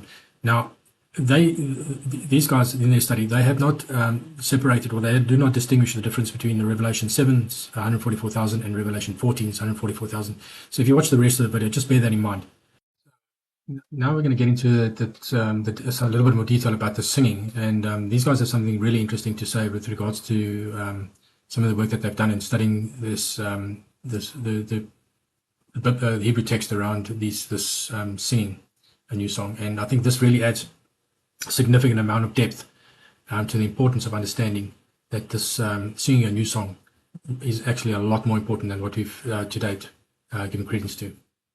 So I do want to talk about the singing right now. The singing is extremely important. I wish I could sing. I try my hardest. I want to be one of these guys who can sing. I want to sing, especially now that I've got this raspy voice and this issue that I've got. I really want to sing. These are people that are singing, that are doing a God singing. Now, I did go into a teaching with Jeff and Miranda Brannon on the Way Remnant, and I'll show that slide shortly. And this is a miraculous gift of God of miracle singing, right? This is not your normal, average, everyday singing. And because the root of that word of mezamorim, the root of that is zamar. Zamar is the miracle singing, and we will touch on that shortly as well. Now, they're singing this renewed song or new song, and they're singing it before the creatures and the elders, and no one was able to learn the song but the 144,000 that he redeemed from the ground, and we'll touch on that as well. And can I just jump in real quick? Of course. I just want to say, I remember learning about the 144,000, and I came to know the Bible kind of late in life, and I started interacting with these different denominations, and they had all these different theories on what the 144,000 would be doing. Like, oh, these are mercenaries, or these are missionaries, or these are people who are going to be leading people and doing all these. And I'm reading, I'm like, these people are singing.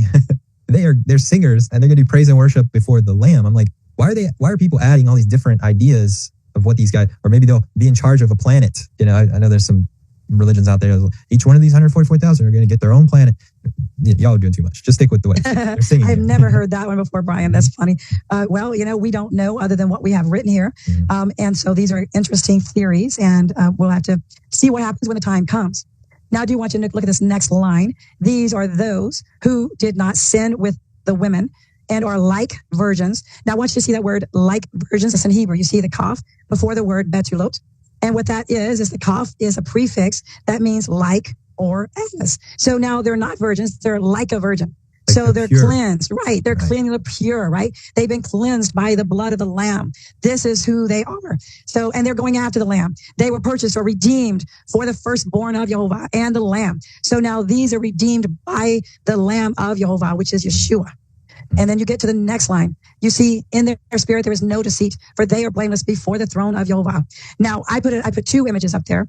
The second one, it just says Betulot in Hebrew. That is from the Manchester Gaster 1616. Manchester Gaster 1616, unfortunately, is a very corrupted manuscript. And that was in the early 1900s that this was copied from the Cochin manuscript. And he failed to add the Kaf prefix. Was it accidental? Was it purposeful? I don't know. But he removed it.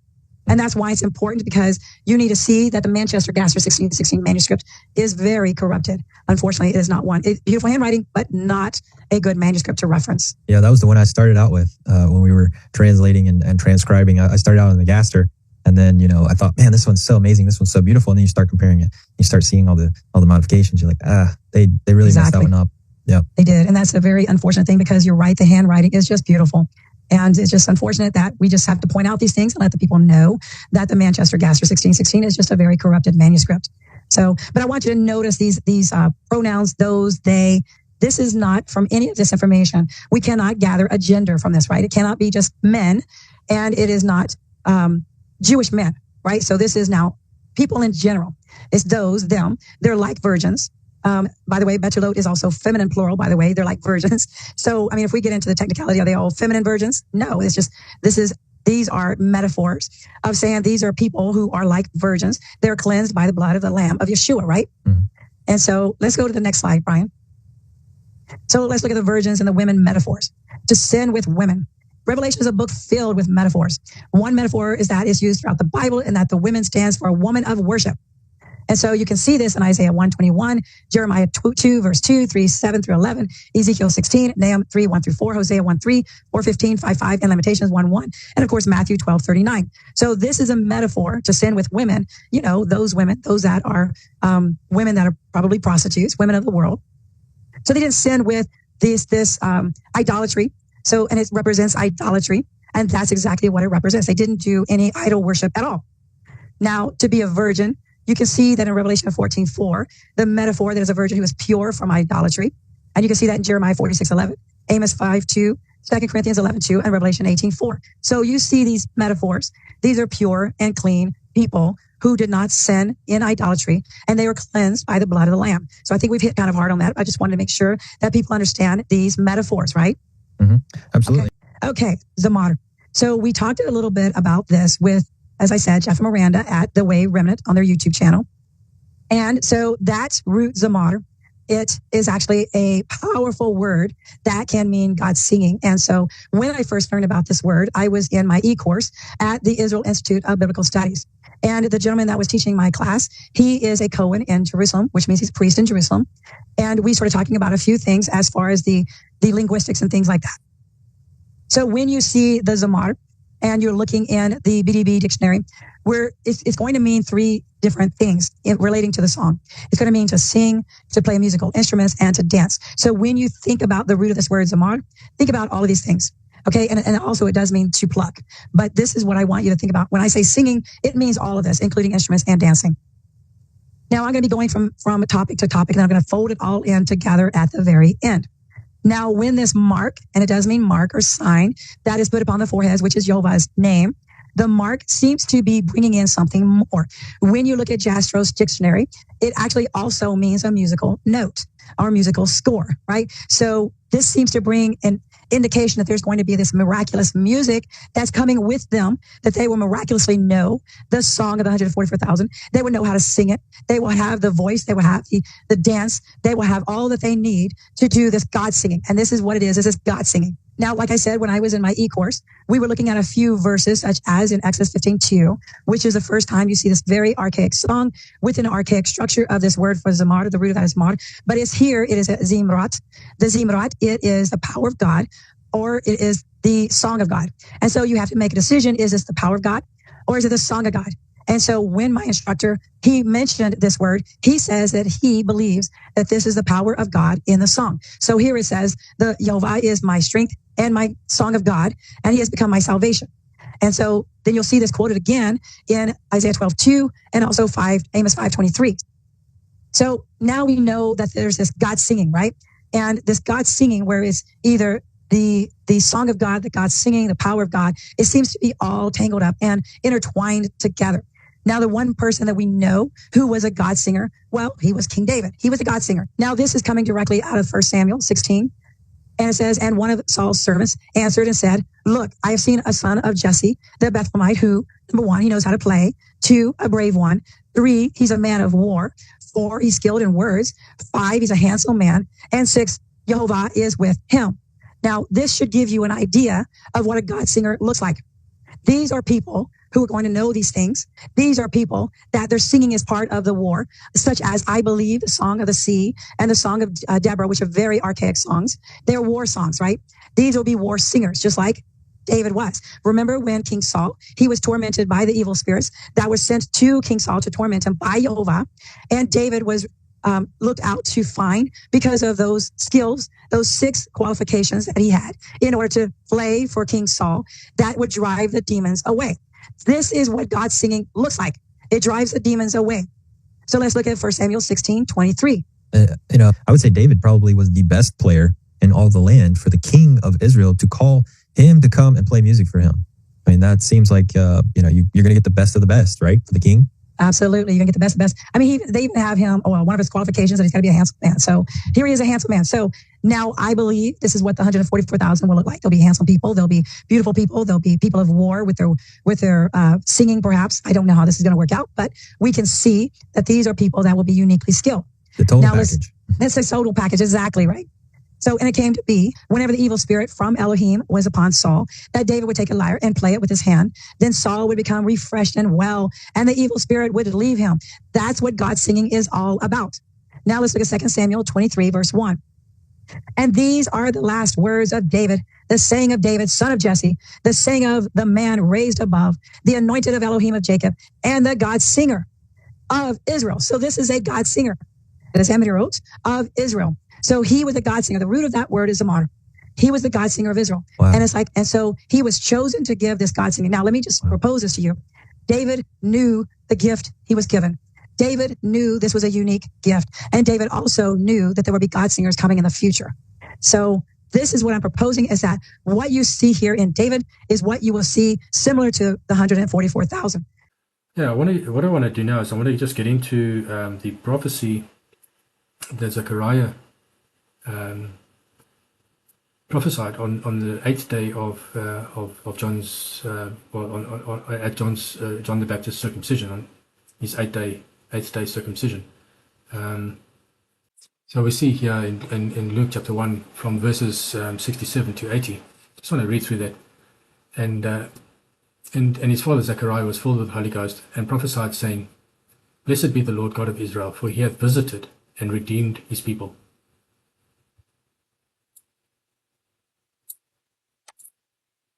and hath raised up a horn of salvation for us in the house of his servant David, as he spake by the mouth of his holy prophets, which have been since the world began, that we should be saved from our enemies and from the hand of all that hate us, to perform the mercy promised to our fathers, and to remember his holy covenant, the oath which he swore unto our father Abraham, that he would grant unto us, this is now the oath, that he would grant unto us, that we, being delivered out of the hand of our enemies, might serve him without fear, in holiness and righteousness before him all the days of our life. And thou, child, shalt be called the prophet of the highest, for thou shalt go before the face of the Lord to prepare his ways, to give knowledge of salvation to his people, by the remission of their sins, through the tender mercy of our Lord, of our God, whereby the day spring from on high hath visited us, to give light on them that sit in the darkness and in the shadow of death, to guide our feet in the way of peace. And the child grew and waxed strong in spirit, and was in the desert till the day of his showing unto Israel. So when we understand that there's a couple of things here that clearly didn't happen in John's day. There was no visiting and redemption at that point in time. Okay, so this was not a prophecy so much for the day when John was circumcised, but for a day still to come. So we see these things, these connections, and we need to understand that if this prophecy that Zechariah was referring to, this oath that the Lord made to Abraham, we need to understand what it is. Okay, and so that I believe is, well, that's not mentioned here. There's a clear connection to the promise that, and I believe it is this one here, that because this is in Genesis 22, this was the whole story where Abraham had to sacrifice Isaac. Okay, and so he had done that, and the Lord had stopped him. And then the Lord goes on and he says to Abraham, and he said, and the angel of the Lord called unto Abraham out of the heaven a second time and said, by myself I've sworn, saith the Lord, because thou hast done this thing, and that's the act of faith, okay, and hath not withheld thy son, thy only son, that in blessing I will bless thee, and in multiplying I will multiply thy seed, as the stars of heaven, and as the sand which is upon the sea shore. And thy seed shall possess the gate of his enemies.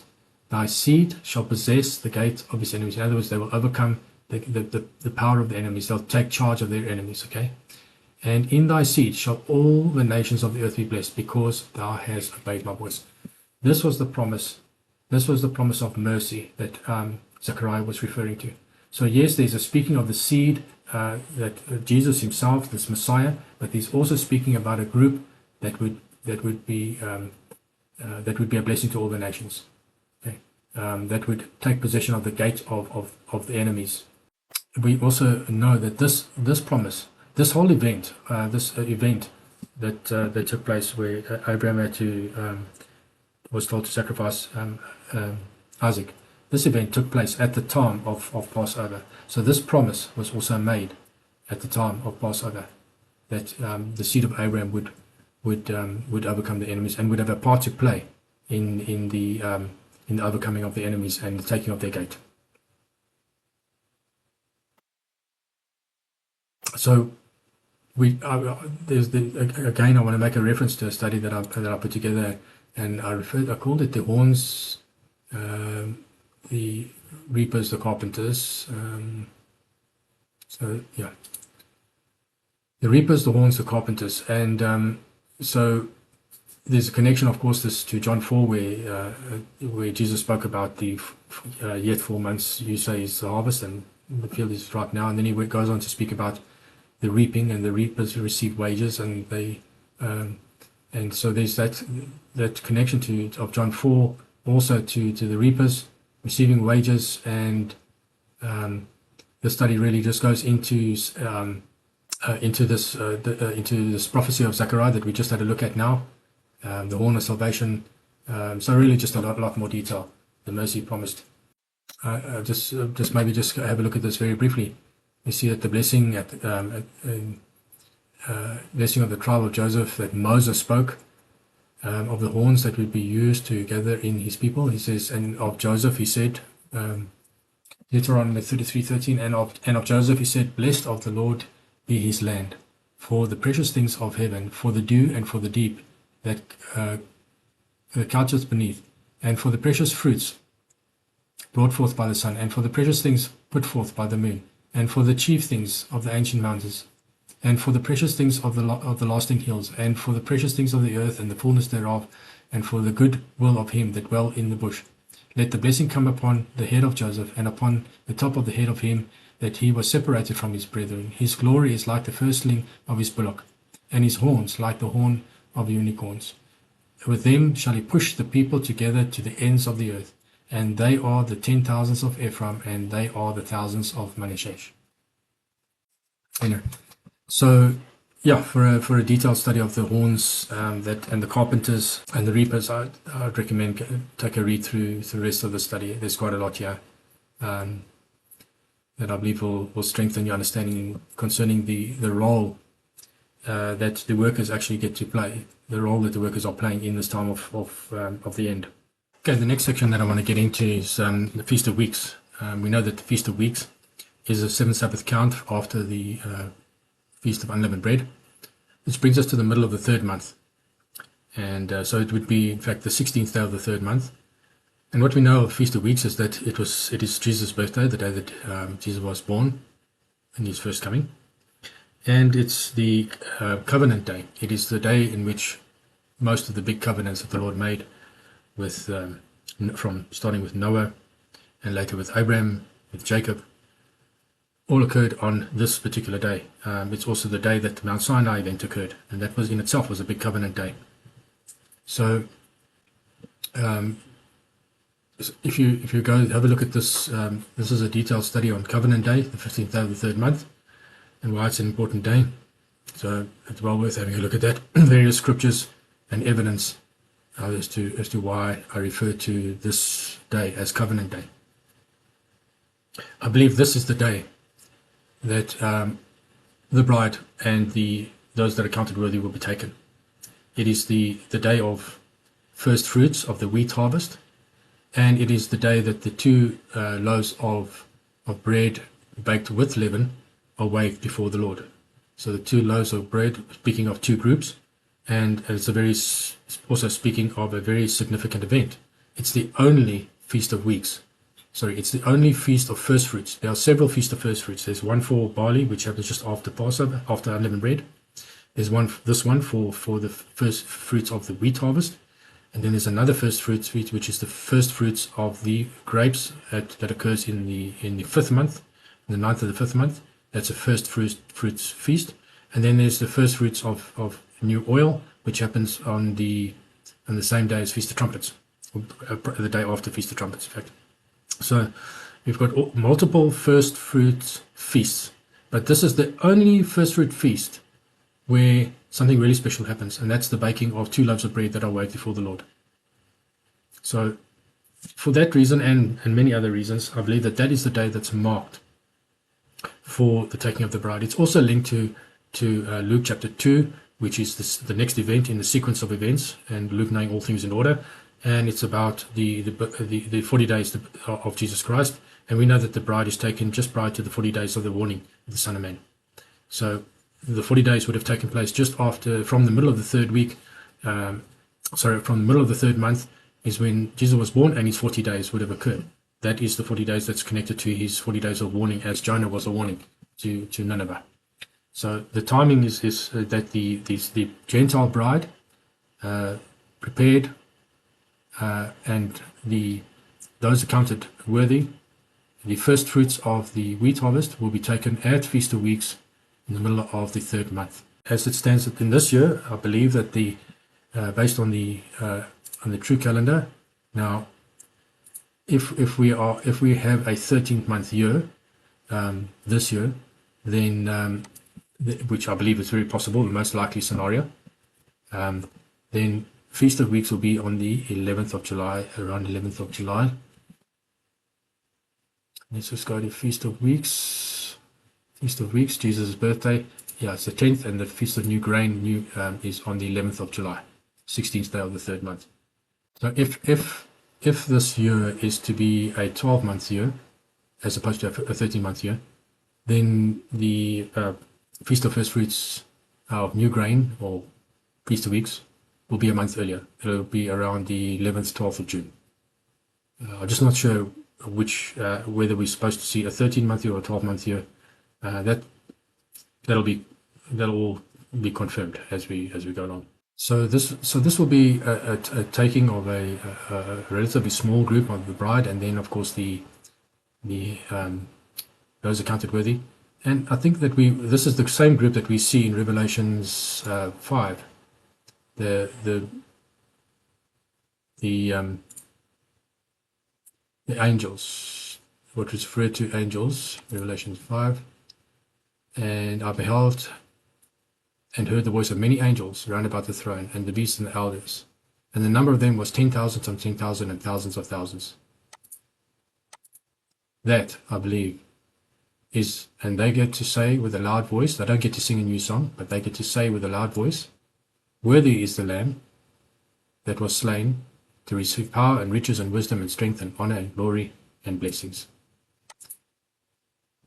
And then we have the celebration of the whole of creation occurring at that time, and then every creature in heaven and on earth, they also celebrate at that time as well.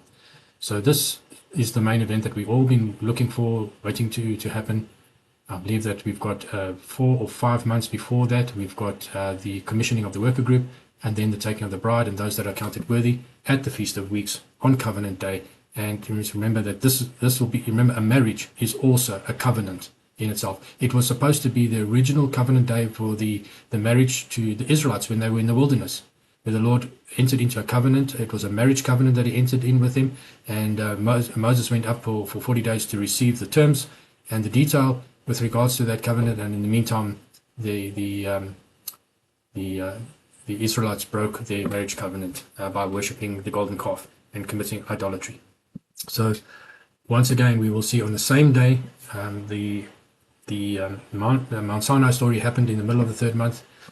We will see the marriage to the Gentile bride taking place in the middle of the third month.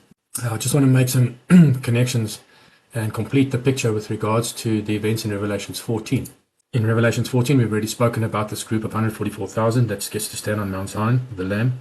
That is the worker group, probably taking place now in this middle of the 11th month. And then we've got them working, and you'll see things happening here that during this time, during this 5-month gap between the commissioning of the worker group and the taking of the bride, we'll see that Babylon is fallen. Babylon falls.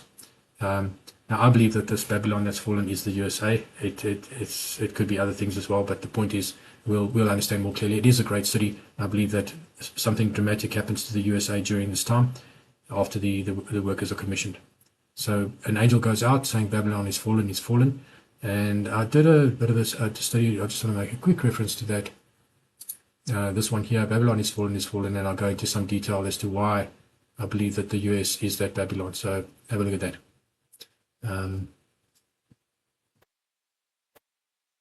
Then we see that in that same time, there's another angel goes out. Sorry, I missed an angel. There's one that went out. The first angel goes out having the everlasting gospel to preach unto. And so this is the part of the work of the workers, is to take out the everlasting gospel to them that dwell on the earth. And this will also be preparing part of the preparation for the bride and those that will be accounted worthy. And it's all around the world, to every nation and kindred and tongue and people. So the work of probably the main function of the 140 of the workers will be to take out the everlasting gospel. Then there's of course the that I just mentioned now, the Babylon that's fallen, an event. And then there's a third angel that goes out, and there's a warning that if any man worship the beast and his image and receive his mark on his forehead or in his hand, then he shall drink of the wine of the wrath of God. Okay, that's so that's the warning of not to take the mark of the beast, not to worship the beast. Now, you see, this is the thing. This warning must go out before the beast comes on the scene, before the mark comes on the scene. Otherwise, it's pointless. And so this all begins to make sense, that when you read the Revelations in order, that Revelations 14 comes before Revelations 13, which is all about the beast. There's the first beast and the second beast coming on the scene. But before they come on the scene, because remember the order is 14, 13, 12, 11, 10. Okay? So Revelations 14, the warning goes out, and that's also part of the job of the worker group. And then we see that they also, and there's a final thing here that it is written here, the blessed are the dead which die in the Lord from hence forth. Yea, saith the Spirit, that they may rest from their labors, and their work do follow them. So this is the workers. Some of them will be put to death in this time period before the harvest of the bride. I believe that this is also connected to Luke 21, where he says, so we can go and see that, Luke 21, and he said there will be persecution. But before all these, so before the nation against nation and before the tribulation, he said, before these they shall lay their hands on you, then persecute you, delivering you up into synagogues, that's courts. In those days, judgment was, the courts were at the synagogues, into prisons, being brought before kings, rulers, for my name's sake, and it shall turn to you for a testimony. Settle it therefore in your hearts, not to meditate before what you shall answer. But I will give you a mouth of wisdom, that which your adversaries shall not be able to gainsay nor resist. And ye shall be betrayed both by parents and brethren and kingfolks and friends, and some of you shall they cause to be put to death. There we have it. And ye shall be hated of all men for my name's sake, but there shall not a hair of your head perish, for in your patience possessing your souls. So there's the persecution of the worker group, which happens before the tribulation, before nation against nation, this person. And that's, I believe, will happen in this time period. In this time period between between the commission and during the first, second, and half. So during the final 12th month of the previous year, leading up to the taking of the bride, that's when those events will take place. Once the bride is taken and the 40 days begin, so that would mean that the bride is taken at around about here, then the 40 days begins after the wedding. So we've got this time of the wedding, bride being taken and the wedding. So from around the 23rd, 24th of the third month, around about 19th of July, that's when the 40 days warning of the Son of Man will begin, and that will continue until somewhere late in August, just before the first fruits of new wine, Feast of Weeks, new wine, and that's when the grapes are beginning to get ripe, and they will start to harvest. And this, I believe, this will be the first attack on Jerusalem. This will be the Ezekiel 9 event. The marking of the 144,000 of Revelation 7 will happen just before this, and then we've got this event taking place here. So you will notice that up until now, we've typically taught that the first attack happens before the 40 days. I believe that is incorrect. The 40 days warning happens before the first attack and before the second attack, which will take place at Feast of Trumpets. So we've got the taking of the bride, Feast of Weeks, the 40 days warning, the marking of the 144,000, and then the attack on Jerusalem, the Ezekiel 9 event taking place. This will happen from the 9th of the 5th month onwards, and just like all, this has always been a really bad day. This was the destruction of the first temple and the second temple took place. This will be a really, really bad time for Jerusalem. Again, for the third time. And now I just want to take you back to Revelations 14. Because I'll show you that we've got the two harvests in Revelations 14. Sorry, Revelations 14. We've got the 144,000 that's happened, then we've got the messages that go out, and then we've got two harvests that take place. The first harvest, this is after the messages have gone out and some of the persecution of the workers take place. Then we've got, at the middle of the third month, we've got a harvest taking place. This is the first fruits of the wheat harvest that takes place, and the Son of Man does it. So John writes 14:14, and isn't that interesting? And I looked, and behold, a white cloud. And upon the cloud, that's of course Mount Zion, and upon the cloud sat one like the Son of Man, having on his head a golden crown, and in his hand a sharp sickle. And another angel came out of the temple, crying with a loud voice to him that sat on the cloud, Thrust in thy sickle and reap, for the time is come for thee to reap, for the harvest of the earth is ripe. Or this word could also be translated dry. And he that sat on the cloud thrust in the sickle on the earth, and the earth was reaped. So we see that there's the Son of Man sitting on a cloud, that's Mount Zion. Here's the 144,000 sitting on the cloud, Mount Zion. And he now gets the go-ahead to take his bride and children. Hosea 1. Connection. We know that Hosea has got 14 chapters, and we know that Hosea's got 14 chapters which line up to the 14 years of tribulation, and the events that are mentioned in chapter 1 are related to the first year. And we see Hosea 1:2, in the beginning the word of the Lord by Hosea, and the Lord said to Hosea, this is OC, this is Jesus, before he's renamed Joshua. This is just like Joshua was renamed, his name was OC, Joshua of Moses. His original name was OC. So he said unto OC, or Hosea, go take unto thee a wife of whoredoms and children of whoredoms, for the land hath committed great whoredoms and departing from the Lord. So there we see the same theme that's in Ezekiel 9, the great iniquity that they've committed, the great whoredoms that's taking place.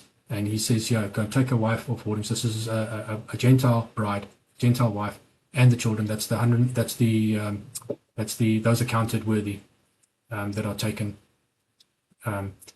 In the first year, we are in the first year of the next 7-year cycle. So the tribulation hasn't started yet, but we are in the first year of the harvest cycle. Harvesting is allowed in the first year. This is something that I've been concerned about for some time. I mentioned it a number of times last year that I was concerned that we were in the 7th year and that harvest would not take place. Now we are finally out of that 7th year, Sabbath year, and harvesting can take place. We are in the first year. Harvesting is now allowed, and the Son of Man, Revelations 14, will do that harvest. There he does the harvest. And then we have a second harvest, because there it goes on to say that another angel came out of the temple which is in heaven, he also having a sharp sickle.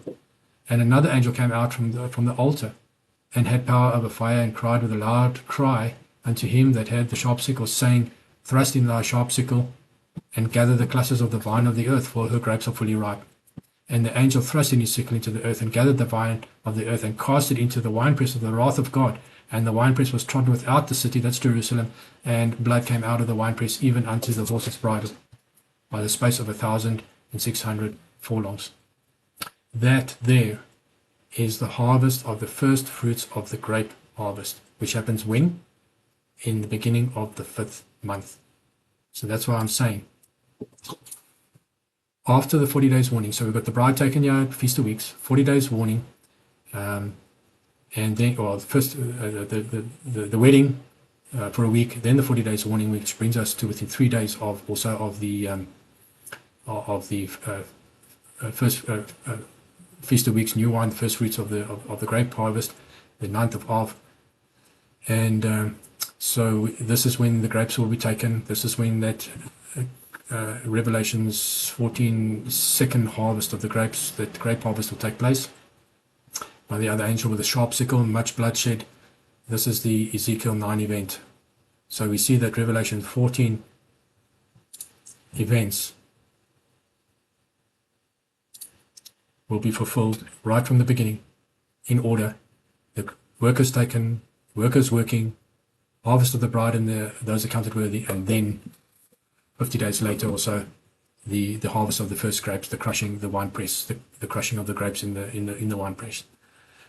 So I think we can see that the sequence of events for Revelation 14 is actually perfect. After that, then comes the rise of the first and second beast, and all the things that they do, and then only then comes the events at the end of seals, where the woman's about to give birth, and there's 2 children here, and one is the Son of Man returning, and the other one is the child that's caught up, that's raptured. And then we've also got Satan thrown down. This is giving us a synopsis of the events at the end of seals, going into trumpets. Yeah, so we had this is the sequence of events. I don't want to go into any further detail of that. I've covered that in some of the other videos that I've already mentioned. But for now, I think I do believe that this is the correct sequence of events. Just by the way, what we will have, let me just go back to that calendar. After this crushing here, after this really bad event in Jerusalem, then we've got another 50-day count before the second attack, and I do believe that this will be a time when they will say peace and safety, peace and security. This will be the time when they will issue the decree. The modern day Cyrus will issue the decree to rebuild Jerusalem, and that will be the trigger of the 15 years that is described in Daniel's chapter, Daniel 70 weeks. When you read it in terms of 70 years, go and see that video that I mentioned earlier. Then you will see that there's 15 years. Daniel speaks of 15 years because he includes the beginning bit that's pre-tribulation, and he includes the end bit that's post the tribulation. So it's a total of 15 years. And yeah, we will see the 40 days when they will say peace and security, peace and security, peace and safety, and then sudden destruction comes upon the whole world. So that's when I believe they'll be saying that, the decree and the peace and safety, and this will also be the time when I believe many, once they see this happening in Jerusalem, I believe this at this time, Son of Man is come and gone. What they rejected, the Son of Man, they rejected as an Antichrist. They rejected him as the Dajjal, and then all of a sudden he's gone, and now Antichrist, the person that they called Antichrist, is not there anymore, and the Jerusalem is attacked, and some of the things are starting to fall in place. And I think at this point, a lot of people are going to realize that they missed the first group. They missed the pre-trib rapture. There will be a lot of perplexity, a lot of questions will be asked, and this is probably when most people will watch videos like this one that I'm doing right now to try and get an understanding of things. So from there, of course, we know that that's the beginning of the tribulation. The actual beginning will be the second attack on Israel. This is when now they lose the land completely. The first one was mainly on Jerusalem. They're still in the land to a large extent and saying rebuild, etc. And let's have peace and safety, peace and security. But then there's the attack from Ishmael, the Arabs, the attack from the north, the final attack. And they now, after this, they will no longer be in control. And the Gentiles from this point onwards will trample over Jerusalem, and Israel will be controlled by the Gentiles for the next 6.5 years, 2,300 days of Daniel. And this will be the time of the seals when so the red horse rider, the black horse, the pale horse will be going out. The fifth seal, the martyring. The sixth seal, when Mount Zion comes, the great destruction happening. They hide themselves under the rocks for fear of what they're seeing. Great turmoil. The marking, the beginning of the work of the 144,000, and then of course the great multitude rapture, which we see in Revelation 7. The great multitude, after this I beheld, and lo, a great multitude that no man could number, from all nations, kindred, and people, and tongues, and stood before the throne and before the Lamb, clothed with white robes and palms in their hands. So we get to see this. This is now at the end and just prior to the beginning of trumpets. So going in order, 8 is the final seventh seal and the beginning of trumpets, and then 9 is most of the trumpets happening, and then 10 is when it's the end of trumpets and the wrapping up where Jesus returns. Then you remember 11, you've got to read 14, 13, 12, and 11. So 11 is happening together with 9. So at time of trumpets, you got the two witnesses, and 12 happens before that. So we've already been through all of those things. So you've got to jump to 15. The plagues, that comes after the trumpets. 7 bowls. And then, of course, the judgment of the great prostitute. The mystery Babylon, the judgment. Okay, these two are special verses. They're not necessarily, you don't have to necessarily there. I think 18 is definitely part of the fall of Babylon in Revelation 14. For Revelation 14, Babylon has fallen, Babylon has fallen. That's the fall described in Revelation 18, the detail of it. Okay. And then, of course, the rejoicing in heaven and the marriage supper of the Lamb. This is now would be the marriage of the bride that was taken in now at the Feast of New Trees, now in the middle of the 11th month. That covenant that was entered into in the middle of the 11th month, the very day that Adam and Eve, I believe, were booted out. I didn't mention that earlier. But there's evidence in the Apocryphal books, the book of Adam and Eve, if you understand it correctly, there's evidence there that Adam and Eve were actually booted out of the Eden in the middle of the 11th month. So that you can have a read through that. There's also a video associated with that. I'll just show you which one it is. Sorry. It is... yeah, this one, yeah. The Fall of Man, the original Black Friday. There you can see the detail of that particular study, where I believe that it's clear that Adam and Eve were booted out of Eden in the middle of the 11th month. So all of these connections, and it just makes it appropriate for these things to all be starting in the middle of the 11th month. So just to wrap that up, we see that based on the Aries speaker, which has got the 13th month, extra 13th month this year, which means a late start for the year, a late start 22nd of April, as opposed to the end of March. We're looking at end of April rather for a later start, which means that the tribulation starts 22 October 2025 in full swing. It could be a month earlier if we're working on the Hebrew calendar, then it will be in this vicinity, 23 September. 23 September. If I just go, let me just go to that Pisces calendar. Pisces 2025.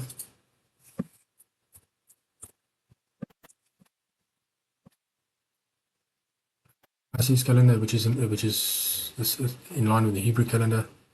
I think they have their 23 September. So that's possible. I mean, we know that 923 is a big number for them as well. It was also marked, 23 September was marked in 2017. So as I say, I'm not sure whether the Lord is going to work on the according to the Hebrew calendar dates, in which case the bride will be taken around the 11th of June, or if he's working on a year that has an extra month in it, and we have to, and the bride is only taken on 11th of July, and then the first attack would happen on 3 August as the early date, or 1 September, if there's an extra 13th month in this year that shifts, makes next year a late start. So yeah, those are the main dates. It could, so if we go by the Hebrew, we're looking at 11 June, 3 August, and 23 September would be the 3 main event dates.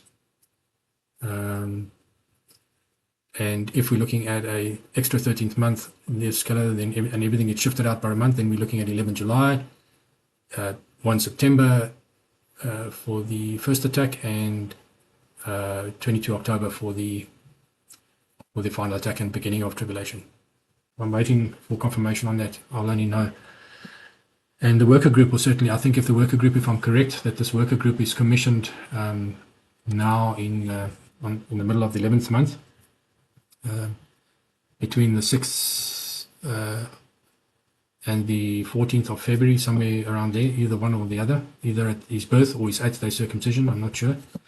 I'm fairly certain that the worker group will know exactly which the calendar will have been sorted out for them. They'll know the true calendar by then. So, but until then, we just wait and see. Keeps the enemy guessing as well, I guess. Let's understand that the enemy doesn't understand. Just like we're trying to figure things out, they are trying to figure it out as well. And if they'd known the date, they would have done things to make it much more difficult. And they're doing their damnedest to make it as difficult as possible. You must remember, I will just conclude on this. The enemy knows about this reaper group, knows about this worker group. That's why they've made such an evil thing of this term reapers. Just search the word reaper on the internet, and you'll see how it's how Satan has really made that whole concept of being a reaper an absolute evil thing, because he understands that worker group that's coming, the reapers, the horns, the carpenters, they are going to be the enemy number one. They are going to squash their heads. They just like the seed of the woman that's going to squash the head of the serpent is the worker group. Jesus, of course, as well, but the worker group with him. And he knows it. And he will do everything in his power to try and eliminate them as quickly as possible in these next couple of months leading up to the taking of the bride. Anyway, guys, I hope this blesses you, and maybe by the time you watch this video, more events will have happened and we'll have more clarity on the thing. I just put it out to you. That's the way I see it at the moment, and I trust that this will bless you, and the Lord bless you and keep you, and we'll see you guys soon, hopefully in third heaven, and if not, then certainly on Mount Zion, and if not, then well, we'll do our best to survive through the tribulation, but I do believe we'll see you there. Good night.